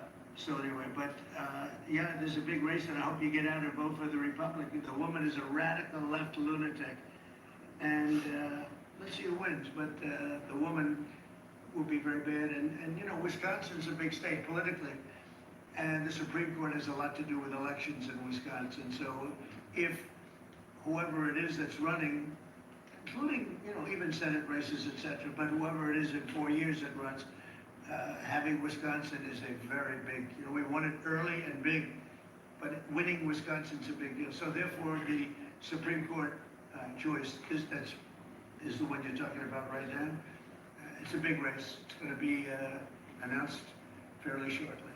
President Trump, on TikTok, big week deadlines, you got Liberation Day and then TikTok deadline Yeah, this we week. do, which I can extend if I want, but we have a lot of enthusiasm for TikTok before buying it. I think TikTok is good. I used it I was a great TikTok guy, and we won by 36 points, the youth. You know, we won the youth, which Republicans don't do. Maybe it's because Kid Rock likes Trump, I don't know, but we won the youth by 36 points, and I attribute some of that to TikTok. Is the TikTok deal, negotiations now, tied to a bigger tariff deal with China? No, but you know, it could be. I mean, you know, I've used tariffs for lots of different reasons, but I could see, you know, 1 point in tariffs with China, a big country, would be probably worth more than all of TikTok, as valuable as TikTok is. It's big stuff. So there's a great example. That's a great question, actually. I'm a very flexible person. I could use that for that. Like, maybe I'll take a couple of points off if I get approvals for something. I haven't done it. Maybe I'll do it, maybe I won't. But it's a very good question. Peter, you're very good. Thank you. You'll love this one. Go ahead. It's not front page news, but I'm just curious. What is your thought about Tiger Woods now becoming part of the broader Trump family? Well, I love Tiger, and I love Vanessa, and they had a great relationship. I happen to think the relationship with my son, I happen to think the relationship was hurt very badly by the witch hunt that went on, Russia, and all the crap that they put Don through, who knew nothing about it. But Vanessa and Don had a very good relationship. They have incredible children, 5 incredible children, all good athletes, all great students, who are great. And they broke up, you know, quite a while ago, and which was to me very sad, because I think they're both great. Don and Vanessa, and Tiger actually called me a few months ago, and you know, I have a very special, very good relationship with Tiger. I played golf with him a couple of times over the last month, and he's a fantastic guy and a fantastic athlete, and he told me about it, and I said, Tiger, that's good, that's good. I'm very happy for both. I just let them both be happy. Let them both be happy. They're both great. To follow up on China, China, South Korea, and Japan say they're going to work together in cooperation to respond to the tariffs that you're going to put into effect this week. Are you concerned that this move, the tariffs this week, could push some of the United States' closest allies to work with China? No, I'm not worried about it. I'm not worried about it. Yeah. Mr. President, can I ask you I about think they have a something? chance of doing better, actually, with the tariffs. It can actually help them in a certain way. And I think a lot of them will drop their tariffs because, you know, they've been unfairly tariffing the United States for years. And if you look at the European Union on cars, the European Union already dropped their tariff down to 2.5%. It was announced a couple of days ago, which is what which is a very small tariff. The United States charged very little. And I think I heard that India just a little while ago is going to be dropping its tariffs very substantially. And I said, why didn't somebody do this a long time ago? A lot of countries are going to be dropping their tariffs. That's what happened in France today, Mr. President. Marine Le Pen, the far-right leader, got convicted in court and is now banned from running for office for 5 years. Do you have a comment? That's a big deal. That's a very big deal. I know all about it, and a lot of people thought she wasn't going to be convicted of anything, and I don't know if it means conviction, but she was banned for running for 5 years, and she's the leading candidate. That sounds like this country. That sounds very much like this country. Okay, anybody else? You presented with a bunch of proposals for tariffs by your advisors. They've been talking about that idea. And who? That your advisors have presented ideas They did. about tariffs and what to do in the next few days. Have you settled? Well, you're going to see, I've settled, yeah, actually a long time ago. But we talk about it. We talk about it a lot. And we want to do what's right for the country and even the world. You know, it affects the world, not just this country. This has been the piggy bank for the entire world. So it really does affect the world, and that's important to me also. Yeah. Mr. President, in the past you have said that you want the quick return of Austin Tice, a Marine Corps veteran and a journalist who went missing in Syria over 12 years ago. Yeah. Have efforts been made to locate Austin Tice been extended beyond Syria, including potential leads in Iran? And do you have plans to get in touch with Ms. Deborah Tice, the mother of Mr. Austin Tice? And also at the same time, organizations like Hostage Aid Worldwide have been on the ground in Syria searching for Austin Tice for many years. Can I get your comment on the future, potential future plans to locate Austin Tice and to bring him home finally? So we've been looking, as you know, for Austin for years. I don't know about Biden. I don't think Biden was looking for anything, but we were. And there's been virtually no sign, you know that. There's been no sign of Austin. An incredible young guy. He's less young now. It's been a long time. It's been many, many years. The mother is fantastic. She's a very committed mother that her whole life is to find her son, who was in Syria and just disappeared off the face of the earth. So, you know, a lot of bad things happen. But we're always, you know, we will never, until we find out something definitive, one way or the other, we'll never stop looking for him. But we have been, and the response, it's just a lot of dead ends. He's been gone for a long time. The problem is there's never been a sighting. You know, sometimes you'll have somebody, you're looking for him, and there's a sighting, and there's never been a sighting of Austin. But we are out there, and we have great respect for his family and for his mother. She's been unbelievable. Yeah, please. The question about, No yes, you've had outreach with the leaders of Russia and China. You've made an outreach to Iran. When are you going to plan to reach out to North Korea and Kim Jong-un? Anytime in the near future? Well, I do. I have a very good relationship with Kim Jong-un. Now, you people hate to hear that, but it's very important. I got along with him fantastically, as you know. It started off very rough, very nasty. Little rocket man, the whole thing was a nasty deal. And then one day we got a call that they'd like to meet. We met. We have a great relationship. And yeah, we have, there is communication, yeah. I think it's very important. There is a big nuclear nation, and he's a very smart guy. I got to know him very well. Remember, I put my foot across the line, and then I walked across the line. I don't know if Secret Service was thrilled with that. They actually wasn't. They were not too thrilled. But I have a very good relationship with him. Yeah, we'll probably do something at some point. Yeah, please. Who's on your short list, Mr. President, to replace Elise Stefanik as U.S. Ambassador to the UN? So we have a lot of good people that want it. First of all, Elise is fantastic, and I just don't want to take chances where you guys think, how's the election going? We have a congressional election that's a little bit close. I guess the one is in good shape, but the other one's a little bit close. But Randy Fine is a great guy. They're both good candidates, they're very good. But it's, you know, a little bit, we want to be careful. And Elise is very popular in her district, and so am I. We've won by a lot of points, and so did she. And there's a lot of people that wanted to run for it, but we have no idea are they going to win it. I think it's just security. And I said, Elise, what about going back? Because they love you there, and she's going to take a big leadership position with Mike Johnson and the group, the speaker. And I can tell you that for the replacement, we have a lot of people that have asked about it and would like to do it. David Friedman, Rick Grinnell, and maybe 30 other people. Everyone loves that position. It's a star-making position. And so we'll see what happens. But we have a lot of people that are interested in going to the United Nations, as you can imagine. Yeah. Quick music question. Favorite song to play live is what? And then my question for you, Mr. President, your favorite rally you did last year, 2024. What was your favorite one?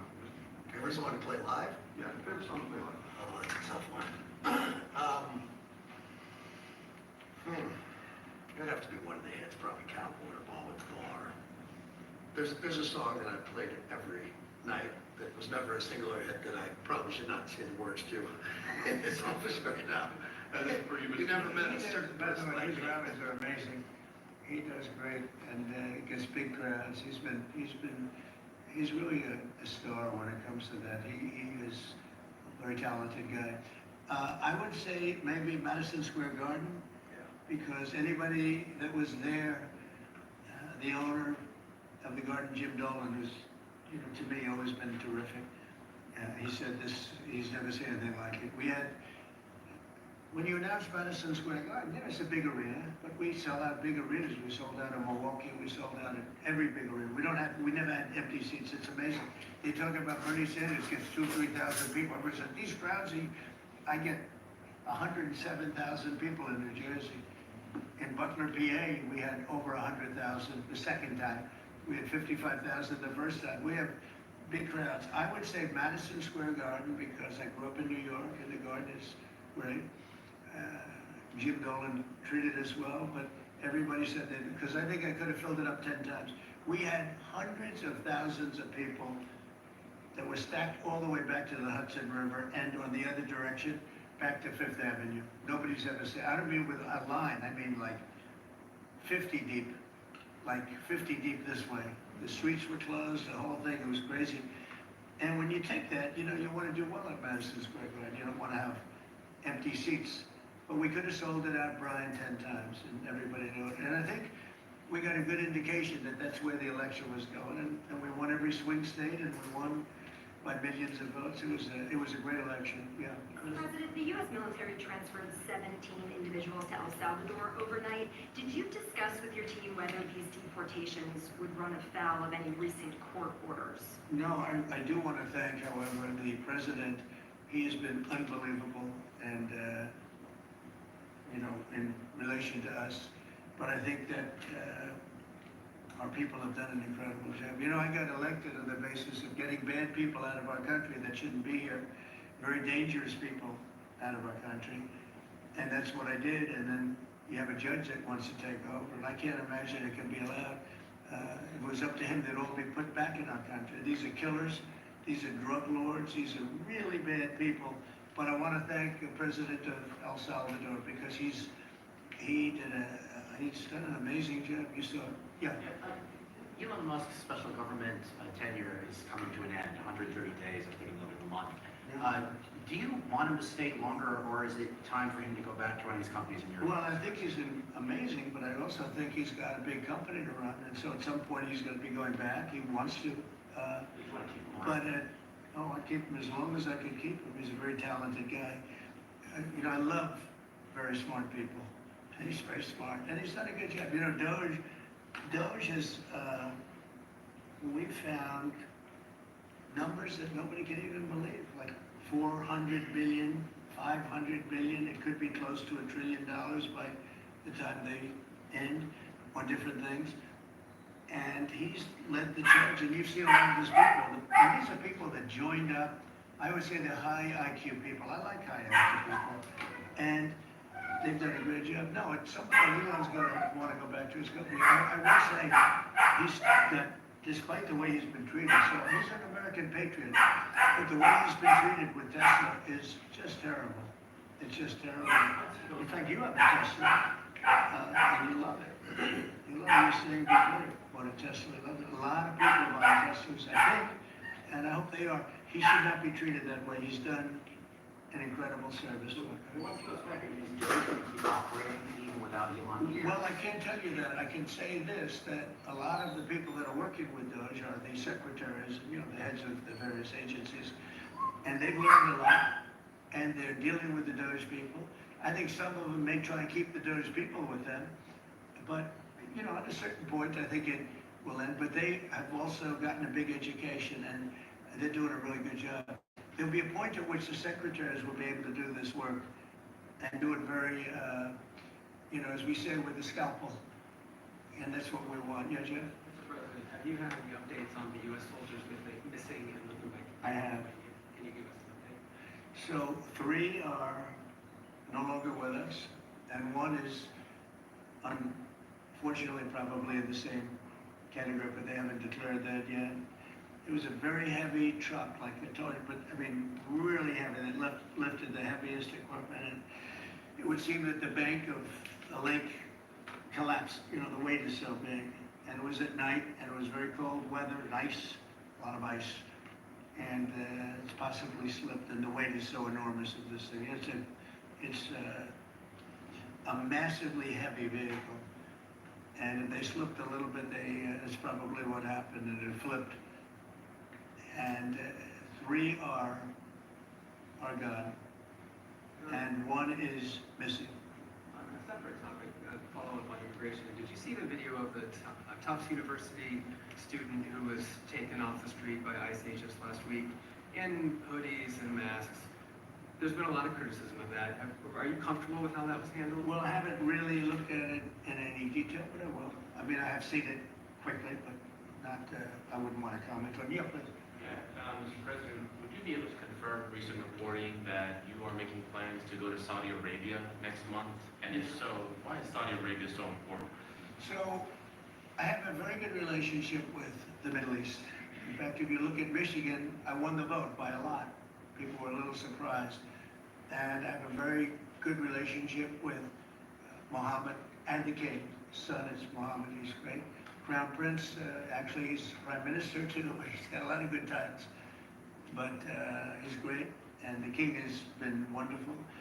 And if you remember last time I went to Saudi Arabia, I put him first on the list because they agreed to buy $450 billion worth of American goods, military and otherwise. And they did, and it was an unbelievable day. It was in this gorgeous ballroom, and companies were there from many, probably 100 companies, and they were given anywhere from $40 or $50 million to less, and more, actually. Okay, some of them were given numbers that were just many times that amount. I think we had a couple of $20 billion deals, and big stuff. And it's a very rich country because of oil, and we are a very rich country. Ultimately, we're always treated that because of oil. Oil is always good. And I agreed to do it again, and they've agreed to spend close to $1 trillion of money in our American companies, which to me means jobs. So they're going to spend hundreds of billions of dollars giving them to American companies that are going to be making equipment for Saudi Arabia and other places in the Middle East. And for that, I think it's worth it. I did it last time, $450 billion. And the press was there. It was one of the most unique days I've ever seen, where companies would get up and you're getting $20 billion to name the company. And the chairman were all there, every chairman and top person in the company. You remember that, Peter? I don't know if you were there. You might be too young for that.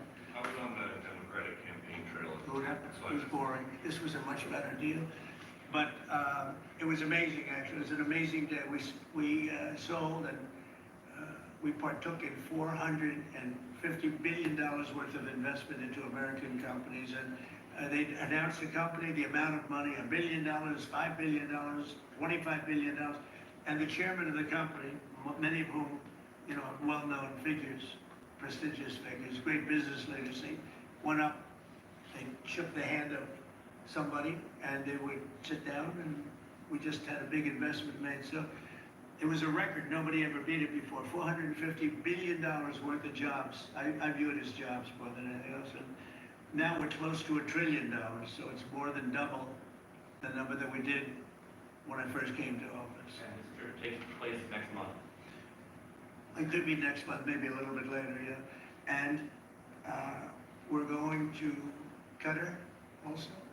And also we're going to possibly a couple of other countries. UAE is very important. It's a great leader in UAE. And I had his brother here the other night, if you saw that. We had a wonderful guy, a wonderful family. So we'll probably stop at UAE and Qatar, and as I used to call it, Qatar. Nobody's ever told me, right or wrong, I always like to say Qatar, but it's Qatar, they like to say Qatar. And Saudi Arabia, the three of them, and then we'll go other places also. But in the Middle East, those seem to be the three. And again, tremendous amounts of jobs will be created in those 2 or 3 days. Thank you very much, everybody. Maybe you guys cut it out that door right there. Thanks, guys.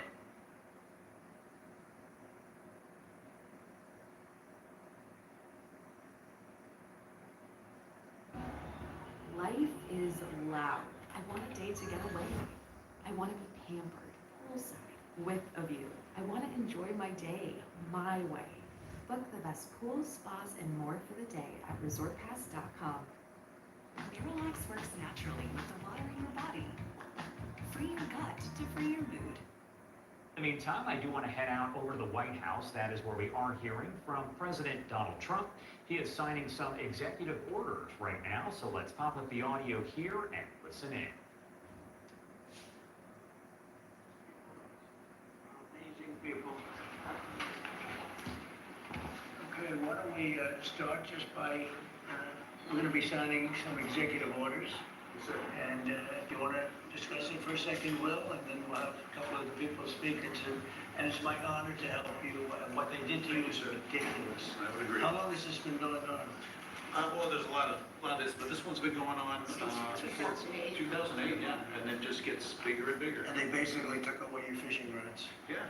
Yeah. They cashed my tax check. Was that Obama and Biden? 2014 was when they expanded to 500,000 square miles. Obama signed that in 2014. It's so sad. It's so crazy. 91 and Obama. It's too bad they won't pick it up properly. But it's so sad. Go ahead. So, as Peter said, sir, it started in 2009, continuing in 2014. A very large part of the American exclusive economic zone in the Pacific, amounting in total to 500,000 square miles of the American economic zone has been, exclusive economic zone has been held off limits to commercial fishing. We have a proclamation for your signature today, sir, that would reopen this area for commercial fishing by American flagged vessels only. This is a huge deal to the island populations in the Pacific, and we hope that this will lead to a new dawn for the American fishing industry in the Pacific Islands. Could you, Captain, say a few words about how ridiculous this has been to get a live like? It's, we operate of American Smoke. We supply to Starkist, American company, does military packs. Yeah. And it's, it's our right. The U.S. has the biggest EEZ in the Pacific, and yet we can't fish there. And it seems unfair, and I'm glad that we're opening it up so that we can feed our people. And tell them how large an area we're talking about. The Pacific is big, but this is a huge area. Again, the U.S. has the biggest EEZ in the Pacific. And it's, area yeah, and it's three Californias. It's an area the size of 3 Californias. They can't fish there. And so what do you do? How do you fish? They took away your livelihood. Well, we fish in the high seas, and then we have to pay to fish in other Now, the people's high seas would mean more danger, right? Is there more danger in the high seas? Not really. It's just far away. It's a bigger area, and So how far do you have to travel to get to fish? The boat carries a lot of fish, so it goes until it's full, basically. But it's good to have plenty of fishing grounds. You get out to where you have to go for 7 days? It can be as close as 4 days, but it's a little bit of a jaunt, yeah. And That's a little bit, I'd say. So you'll travel from 4 to 7 days. Just to get to the fishing ground. Just to get to the area that you're allowed to fish. And is that as fertile an area as the area that you're not allowed to fish in? Well, the Western Pacific in a whole is 80% of the world's tuna comes from the Western Pacific. So U.S. has a huge EEZ there. There's also the island countries, but it's a big area. So they took away very fertile grounds. Very fertile, yeah. This is so crazy. What would you like to say? Go ahead. Such an honor to do this for these people. This is just crazy. Just tell me, when did this start? When was it? It started back in 2008. But thank you, Mr. President, for this great announcement, and thank you so much for your awesome leadership in giving back to American Samoa what had been taken away from us without even consulting with our leaders and people at that time. And, They just one day just took away 3 Californias. yes, and so this is such a wonderful gift to American Samoa, and of course it's also Holy Week beginning today, and so thank you for returning to our indigenous people this wonderful gift of our traditional fishing grounds. It's such an honor to do this. You know, normally I say things and it's nice and everything's good. You get more water in the shower head and things like that. This is such an honor. What they've done to you people is incredible. It's like, it's so terrible. Well, you have to travel 4 days in a boat to fish. And it's usually 7 days, I was told before, but 4 days to 7 days in order to fish. And you were there a long time before we were, right? Yes. Yes, Like- for centuries. Like I would Centuries. say, yeah, thousands of years. Mr. President, you have another fishery in the Pacific Ocean. This is the purseine fishery that fishes for canned tuna, and then the fishery in Hawaii fishes for fresh tuna. And so there are 150 vessels, and you're opening up Johnston Island, which is very close to Hawaii, makes it a lot easier for them to fish. Even Because of the, Hawaii, even Hawaii. well, yes, of course. You're helping the entire fleet, and most of our fish are sold on the mainland. We also fish for swordfish, and when we have too many regulations for our swordfish fishery, you get swordfish from Peru, Brazil, and all those other places that don't have the same management measures that we have in the United States. So we are very grateful in Hawaii for this, the fishermen, and it's fantastic. So what's the difference? You say canned tuna. Right, you have two different U.S. fisheries there. Yeah, but the same tuna. Different. No, that's a skipjack, albacore, and yellowfin, and then. So albacore is canned tuna, right? Right. I know that from. You see the can. And so, yeah, so our fishery fishes for the sashimi quality fish, so it's all fresh. It's an ice fishery, and it's been around since it started in the early 1900s. And Well, it's been around for millions of years. right, exactly. Long before us. Right, exactly. That's great. So, that's where you're getting your sashimi and your swordfish from. Most of the swordfish that you eat on the mainland comes from our fishery. You know, they shut down also areas off Maine, the Maine Yes. lobster. Oh, yes, And I yes. think we're gonna have to open that one up really quickly too. But we did it, and then after the election, which was totally rigged, they went out and they put it back again. It was like 500 square miles or some ridiculous thing like that. And Canada fishes there, but we're not allowed to. Can you imagine? They restricted it, but Canada fishes there. Please. Mr. President, this is such a great honor. Today in American Samoa, we're celebrating the 125th Flag Day. It's the first day celebrating when the U.S. flag was first raised there. This very moment, they're celebrating that. So this is a monumental occasion for the people of American Samoa, and we are truly. So this is a big thing. Because we're a tuna-dependent economy. 99.5% of our exports is tuna. 99.5%? What about the other half?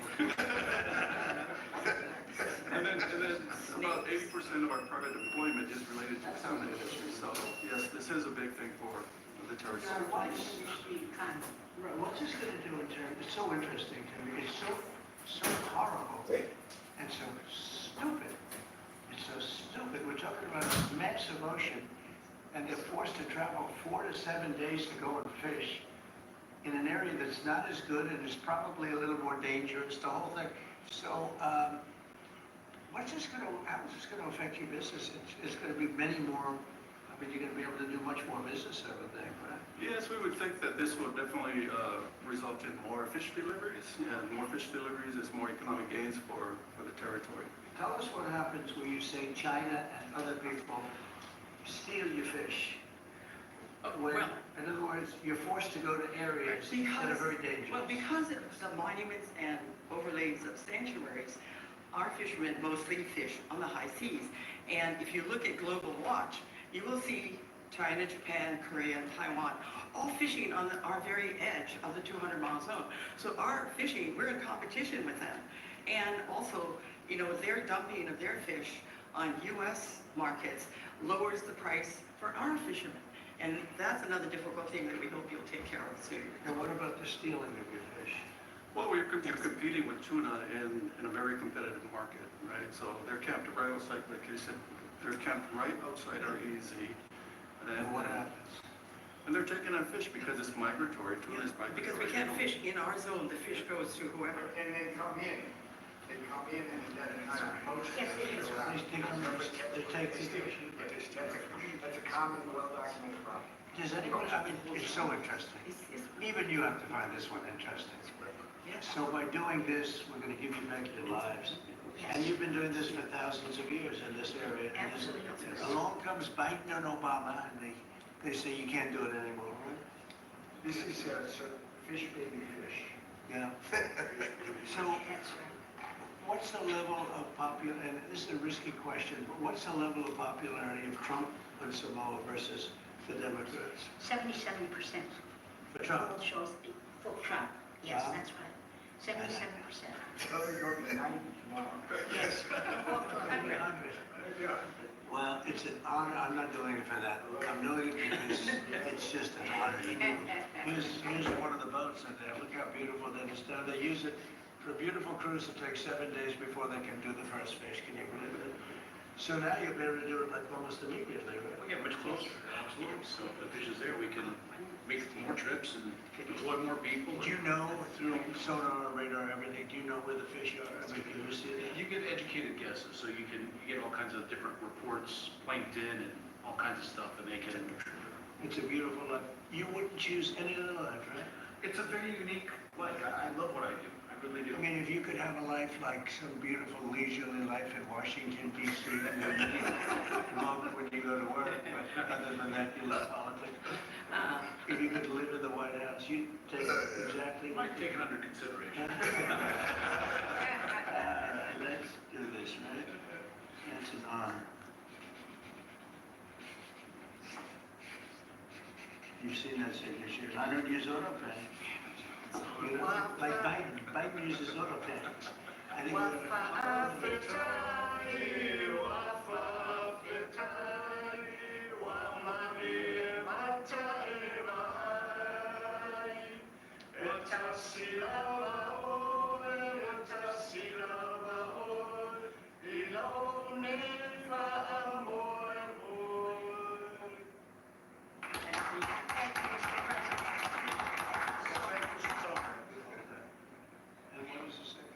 We have one more also relating to fisheries, sir. This is an executive order on seafood competitiveness.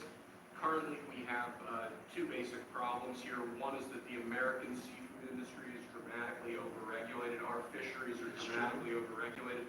The other is that we have unfair trade practices from our foreign trading partners relating to the seafood industry.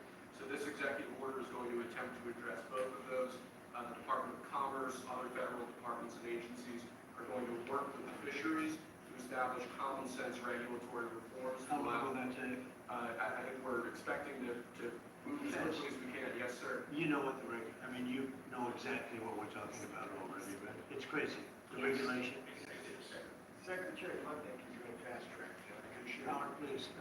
Sure. So you just heard us, the economic zone around Hawaii and Samoa is huge, and it's exclusively ours. So why wouldn't we have our fishermen fish there? I mean, imagine saying our own fishermen, every country in the world, they all fish the 200 miles off their coast, and we were stopping our own fishermen from going off the coast. It's totally the opposite of common sense. That's why President Trump has changed it. Now let's talk about regulation. If you're not even going to let them fish, imagine the regulations that have been written to stop our fishermen from just surviving and thriving. We have the greatest coasts in the world with the greatest fishermen in the world, and we need to let them do their great jobs, raise and capture fish, bring them to our tables, have America have the greatest fish in the world, which we have, and then let them export all these other countries, right? They stop us from exporting. That's going to be over with your leadership and your trading policies. We're going to open all of these markets, and we're going to let our fishermen thrive and prosper, and we are going to have lower cost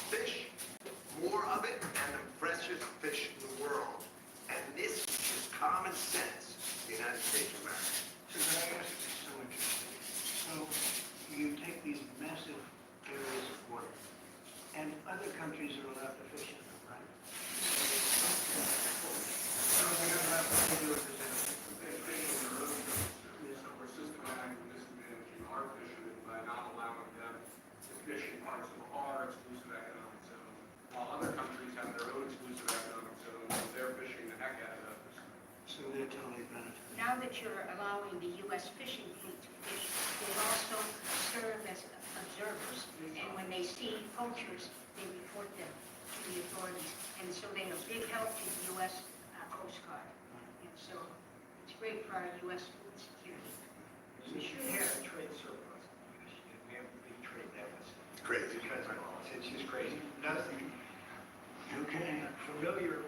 This is an easy one. Very easy. Hi, Mom. This is an easy one. This is crazy. About 80% of the seafood in the U.S. is imported. Imagine that, we import seafood, and we have the greatest coast of fishing in the world. Okay, so in Maine, they do something similar. I think it's like 500 miles or something, some crazy thing. And Canada goes and they fish there, other people fish there, Europe fishes there. The Maine lobster. You can't get Maine lobsters because Maine's forced to go for days out to some other area that's not as good. We have to free that up. We'll have that on the listings. The Maine lobster, right? It's incredible. You did it last time, and they undid it. Canada fishes it, and we're not allowed to. Yeah, I did it last time in Maine, and they undid it. That's why we have to stay president for a long time.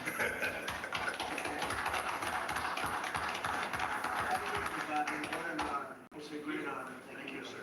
Thank you, Mr. President. Thank you very much. Thank you very much. Thank you, Mr. President.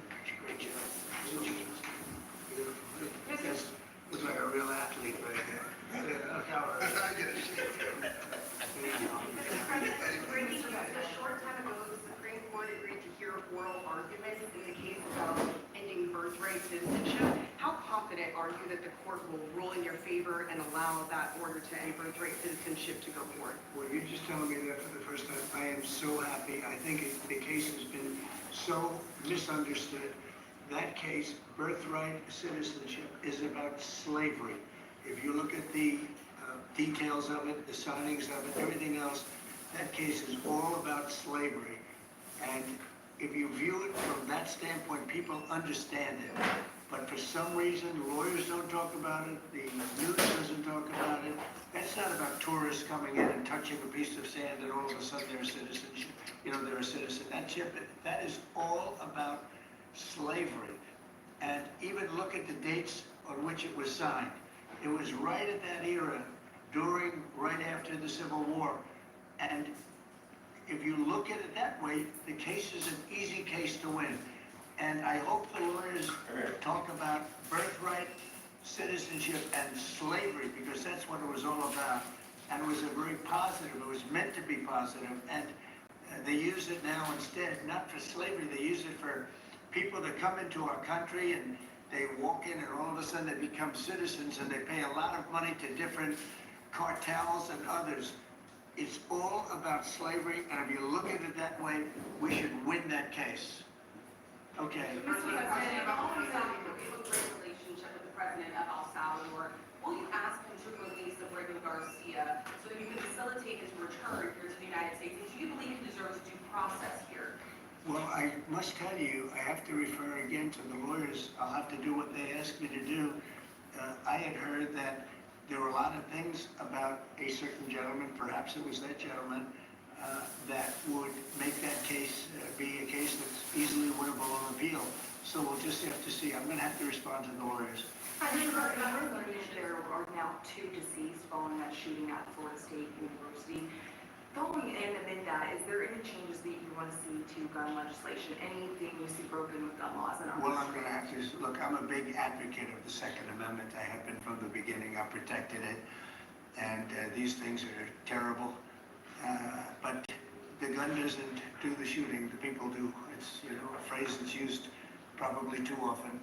I will tell you that it's a shame. I'm just hearing about it now. Just hear about it. I know the area very well. I know the school very well. I know everything about it. It's Florida. And we'll have more to say about it later. I'll have to see what happens. There will be more to say about it. only in terms of what happened. As far as legislation is concerned, this has been going on for a long time. I have an obligation to protect the Second Amendment. I ran on the Second Amendment among many other things, and I will always protect the Second Amendment. Mr. President, the question about the United Kingdom, we're reports that you're going to stay with the King in September. Can you confirm that? What are you looking forward to? Well, I was invited by the King and by the country, great country, they're going to do a second, as you know, a second fest, and that's what it is. It's a fest, and it's beautiful, and it's the first time it's ever happened to one person, and the reason is that we have two separate terms, and it's an honor to be, a friend of Charles. I have great respect for King Charles and the family, William. We have just really just a great respect for the family, and it's a very great honor that, and I think they're setting a date for September. Is it going to be a smaller visit initially, and then a bigger state visit to follow after? Is that right? Yeah, they say that it's going to be, I don't know how it could be bigger than the last one. The last one was, as you know, was incredible. But they say it's going to be even more important. So it's a great honor to be so chosen. President Trump, yesterday you spoke with Japan. Is the Nippon Steel deal part of the tariff negotiations? Did you discuss that with them? It could be, but I doubt it. I mean, I think we're going to view it separately. We want U.S. steel to remain in the hands of the United States and people from the United States. And a great respect for Japan, but we don't want a foreign country buying U.S. steel. U.S. Steel was one of our great companies in the world. I mean, you go back 80 years, and it was the biggest, strongest, most powerful company in the world. And we're going to make it very strong and powerful again without Nippon. But if Nippon wants to come in, I hear they're working on it very hard. I have great respect for Nippon, so I know a lot about it. But they can invest and they can do lots of things, partnerships. But we want to have U.S. Steel remain in this country. So is that a stipulation you would put on these tariff negotiations? I guess we could talk about it with regard to tariffs. I mean, it's something that could be a part of it. But tariff negotiations are actually simpler than that. I mean, we're going to set a number and people are going to pay that number, or they're going to decide to go elsewhere if there is such a place. There really is no elsewhere, I think. In the first term, your Attorney General apologized to Tea Party groups who have been targeted by the IRS and the Obama administration. Why is it okay for the IRS to now be changing the tax status of Harvard because of policy disagreements you have? So, I had dinner last night with a lot of pastors and ministers and people of faith, and there were like 32 of them, and it was beautiful in the Blue Room, and they said, "Sir, I was targeted by the IRS, and the FBI came in, sir, and I've been going through hell for years." And somebody overheard that statement, and they said, "Oh, that happened to me too." Another one overheard, "Oh, that happened to me too." It was the Biden people, and they had 7 or 8 of them. We're going to be reporting it very soon. I said, this has to be reported. These are ministers, pastors, evangelicals. They were targeted by the Biden administration, which was a disgraceful administration. Well, I was targeted more than anybody in history. I think you probably know that. I hope you admit it, but you might not. But I was targeted more than anybody in history. But it was interesting because one pastor told me, and another one heard, "Oh, me too, and me too, me too, me too." All of a sudden they're all, and one of them spent all of his money, everything he had on lawyers, for 3 years, he said. It took place almost immediately after the election. After the election, when Biden came in, unfortunately for the country, sadly for the country. So when you ask me that question, I immediately say, let's switch it around to tell you what happened last night. And not only that, you're also finding that many people just having to do with Trump support have gone through hell. And they've used the IRS for purposes of something that's very illegal for them to have to do. It's a very illegal, it's a very, very illegal thing to do what they did. And I think it's such a shame. That was long, what? That was wrong. Why are you considering changing the tax status? Because I think Harvard's a disgrace. I think what they did was a disgrace. They're obviously anti-Semitic, and all of a sudden they're starting to behave. But when you see where they what they were saying, what they were doing. When you see the way they took care of events, when you watch that woman, that horrendous president that ruined the image of Harvard, maybe permanently, in Congress, in the halls of Congress, when you take a look at what happened there, it was horrific. And, you know, I've looked at a lot having to do with it. I'm not involved in it. It's being handled by lawyers. I read about it just like you did. But tax exempt status, I mean, it's a privilege. It's really a privilege. And it's been abused by a lot more than Harvard. By a lot more than Harvard. So we'll see how that all works out. I don't think they've made a final ruling. I don't believe they've made a final ruling, but it's something that these schools really have to be very, very careful with. Very anti-Semitic when you take a look, whether it's Columbia, Harvard, Princeton, I don't know what's going on, but when you see how badly they've acted, and in other ways also. So we'll be looking at it very strongly. Subject on the tax exempt status subject. What are the other groups you'd like to see that status removed from? Could we expect an exemption? Well, we'll be making some statements, but it's a big deal, and they're so rich and so strong, and then they go so bad. They've earned so much by being a member of this country, you know, a member of this group, this beautiful group of people in this country, and then they go and they abuse their power like that. I think it's, you know, I think it's very sad. Are we talking about immigrant rights groups, environmental Could be. Could be. I mean, look, environmental. I have a group named Crew. You ever hear of it? I think it's CREW. And they have a guy that heads Crew. It's supposed to be a charitable organization. The only charity they had is going after Donald Trump. So we're looking at that. We're looking at a lot of things. But if you take a look at Crew, what they've done, and I think it was a very big abuse, but we're going to be finding out pretty soon. Can you explain the disconnect between your conversations with President Xi, when those potentially could happen, and why they haven't happened yet? Well, you don't know whether or not they've happened. That's my question. Yeah, I mean, I've never said whether or not they've happened, but I have a very good relationship with President Xi, and I think it's going to continue. And I would say they have reached out a number of times. He or they? Well, the same. I view it very similar. It would be top levels of China. And if you knew him, you would know that if they reached out, he knew exactly. He knew everything about it. He runs it very tight, very strong, very smart. And, you know, we're talking to China. They've reached out to their days for recent weeks. Excuse me? They've reached out since the 145% tariff. Oh, yeah, sure. Do you believe A that? lot. I mean, a lot, all the time. We're talking. Have you ever talked directly, President Xi? I don't want to say that. Oh, It's just not appropriate. But you're speaking, sorry, has he told you personally, President Xi, or reached out?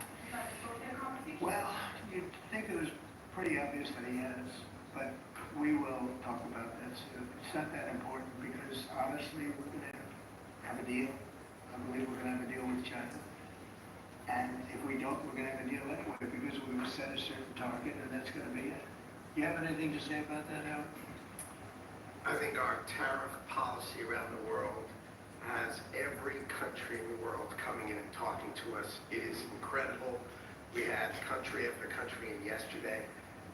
We are confident that we will work out something with China, and the president knows what he wants to do, and I think he knows it better than anybody else in the world, and we are confident that this is going to work out well, both for the United States of America. I'm sure it'll work it out with China, but the amount of other countries who are working with us is incredible, and I think it's really going to work for the American farmers, for our ranchers, for our fishermen, for our businesses.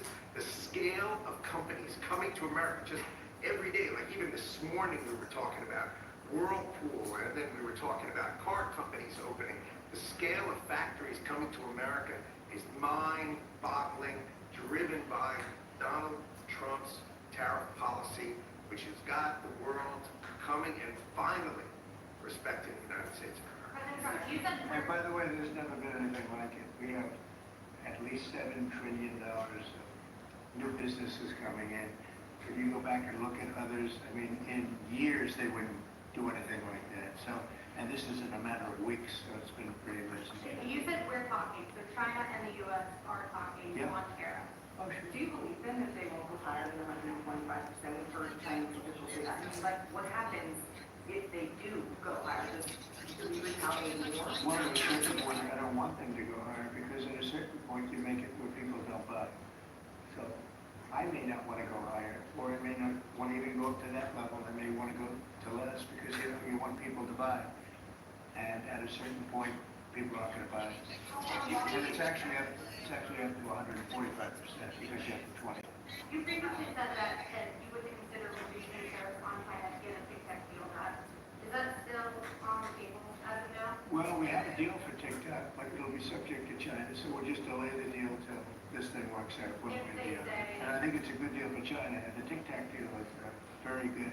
TikTok is good for China, and I think they'd like to see us do a deal, especially the deal that we have pretty much done with some of the best companies in the world. If they agree to sign the deal, would you see that? I think it would be something we discuss, because it's a natural. If we're making a deal, I guess we'll spend 5 minutes to talk about TikTok. It wouldn't take very long. Can you give us a sense of how far along these negotiations are with China? Are they in the early stages, or are you inching closer now to actually making a deal on tariffs? I think that we will make a deal with China. I think we've had some very good talks, but we will have some very good talks remaining. And you know, I view it as some people say, oh, rush. I think we have a lot of time. I think we have plenty of time. But we have very, very good. You saw Japan was here yesterday. We had Italy today. We had a great conversation with the Prime Minister. We've had very good talks yesterday with Mexico. Talking with everybody, you know, the problem is there's only so many hours in the day. I think we're going to make a deal with China. We're going to make a deal with everybody. And if we don't make a deal, we'll just set a target. We'll live with that, and that'll be fine. I would think over the next 3 or 4 weeks, I think maybe the whole thing could be concluded. You have to understand, we're a big, if you think of us as a big, beautiful department store before that business was destroyed by the internet. We're a big, beautiful store, and everybody wants a piece of that store. China wants it, Japan wants it, Mexico, Canada, they live off it, those two. Without us, they wouldn't have a country. And everybody wants a piece. And at a certain point, if we don't make a deal, we'll just set a limit. We'll set a tariff. We'll set some parameters, and we'll say, come in and shop. They may not like that, and they may find it, or the market may find it too high. You know, more likely the market, but the market may find it too high, or the country may find it too high. Then they'll come back and say, well, we think this is too high, and we'll negotiate, or they're going to say something else. They're going to say, well, let's see what happens. But they always have a right not to do it. So they can say, well, we don't want it, so we're not going to shop there. We're not going to shop at the store of America. We have something that nobody else has, and that's the American consumer. And I had the most successful, I would have the most successful 4-year period in the history of this country. And I think we're going to blow it away this time. But there is a little bit of a transition, and we're going to have that little transition, and it's not much of a transition. You know, if you look right now, we're getting 25% on cars, right? We're getting 25% on steel. We're getting 25% on aluminum. We're going to have some other things that we're going to be adding in the not too distant future because we want them to be made here. The medicines, the drugs, pharmaceuticals are going to be done, and computer chips, etc., etc. And because of that, we have the biggest computer companies in the world coming in from Taiwan and other places, and they're building in Arizona and lots of other places. We're number 1 in AI by far. We're leading China by a lot, by tremendous amounts. We're going to supply electricity at levels never supplied before. They're going to build their own electric. We're going to let them become a utility, essentially. And it's going to be amazing for the country. They're going to build their own electric plants. We have to double up our electricity to remain number 1 in AI. We're going to have to double up our electricity take our whole country. We're going to have to double up our electricity. Think of that. And probably even triple it up. And we're going to let them build their own electric plants with their plants that they're building for the done before. We're gonna get them quick approvals. It'll be very clean, gonna be very nice. And we're gonna get them very fast approvals. And people are investing in this country like they've never invested before. Thank you very much, everybody. Thank you guys for joining the live. I really appreciate everyone. Anytime I start watching these things, I'm always going to reach out and share this on the channel.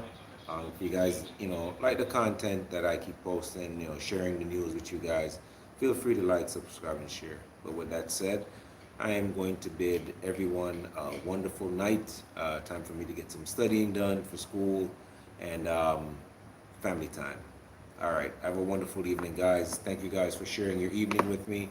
I know, again, like I always say at the end of these, I know a lot of you guys are watching from out of the country, and if I can bring this to somebody and have them see it through the internet, if they don't have access to this, then most definitely.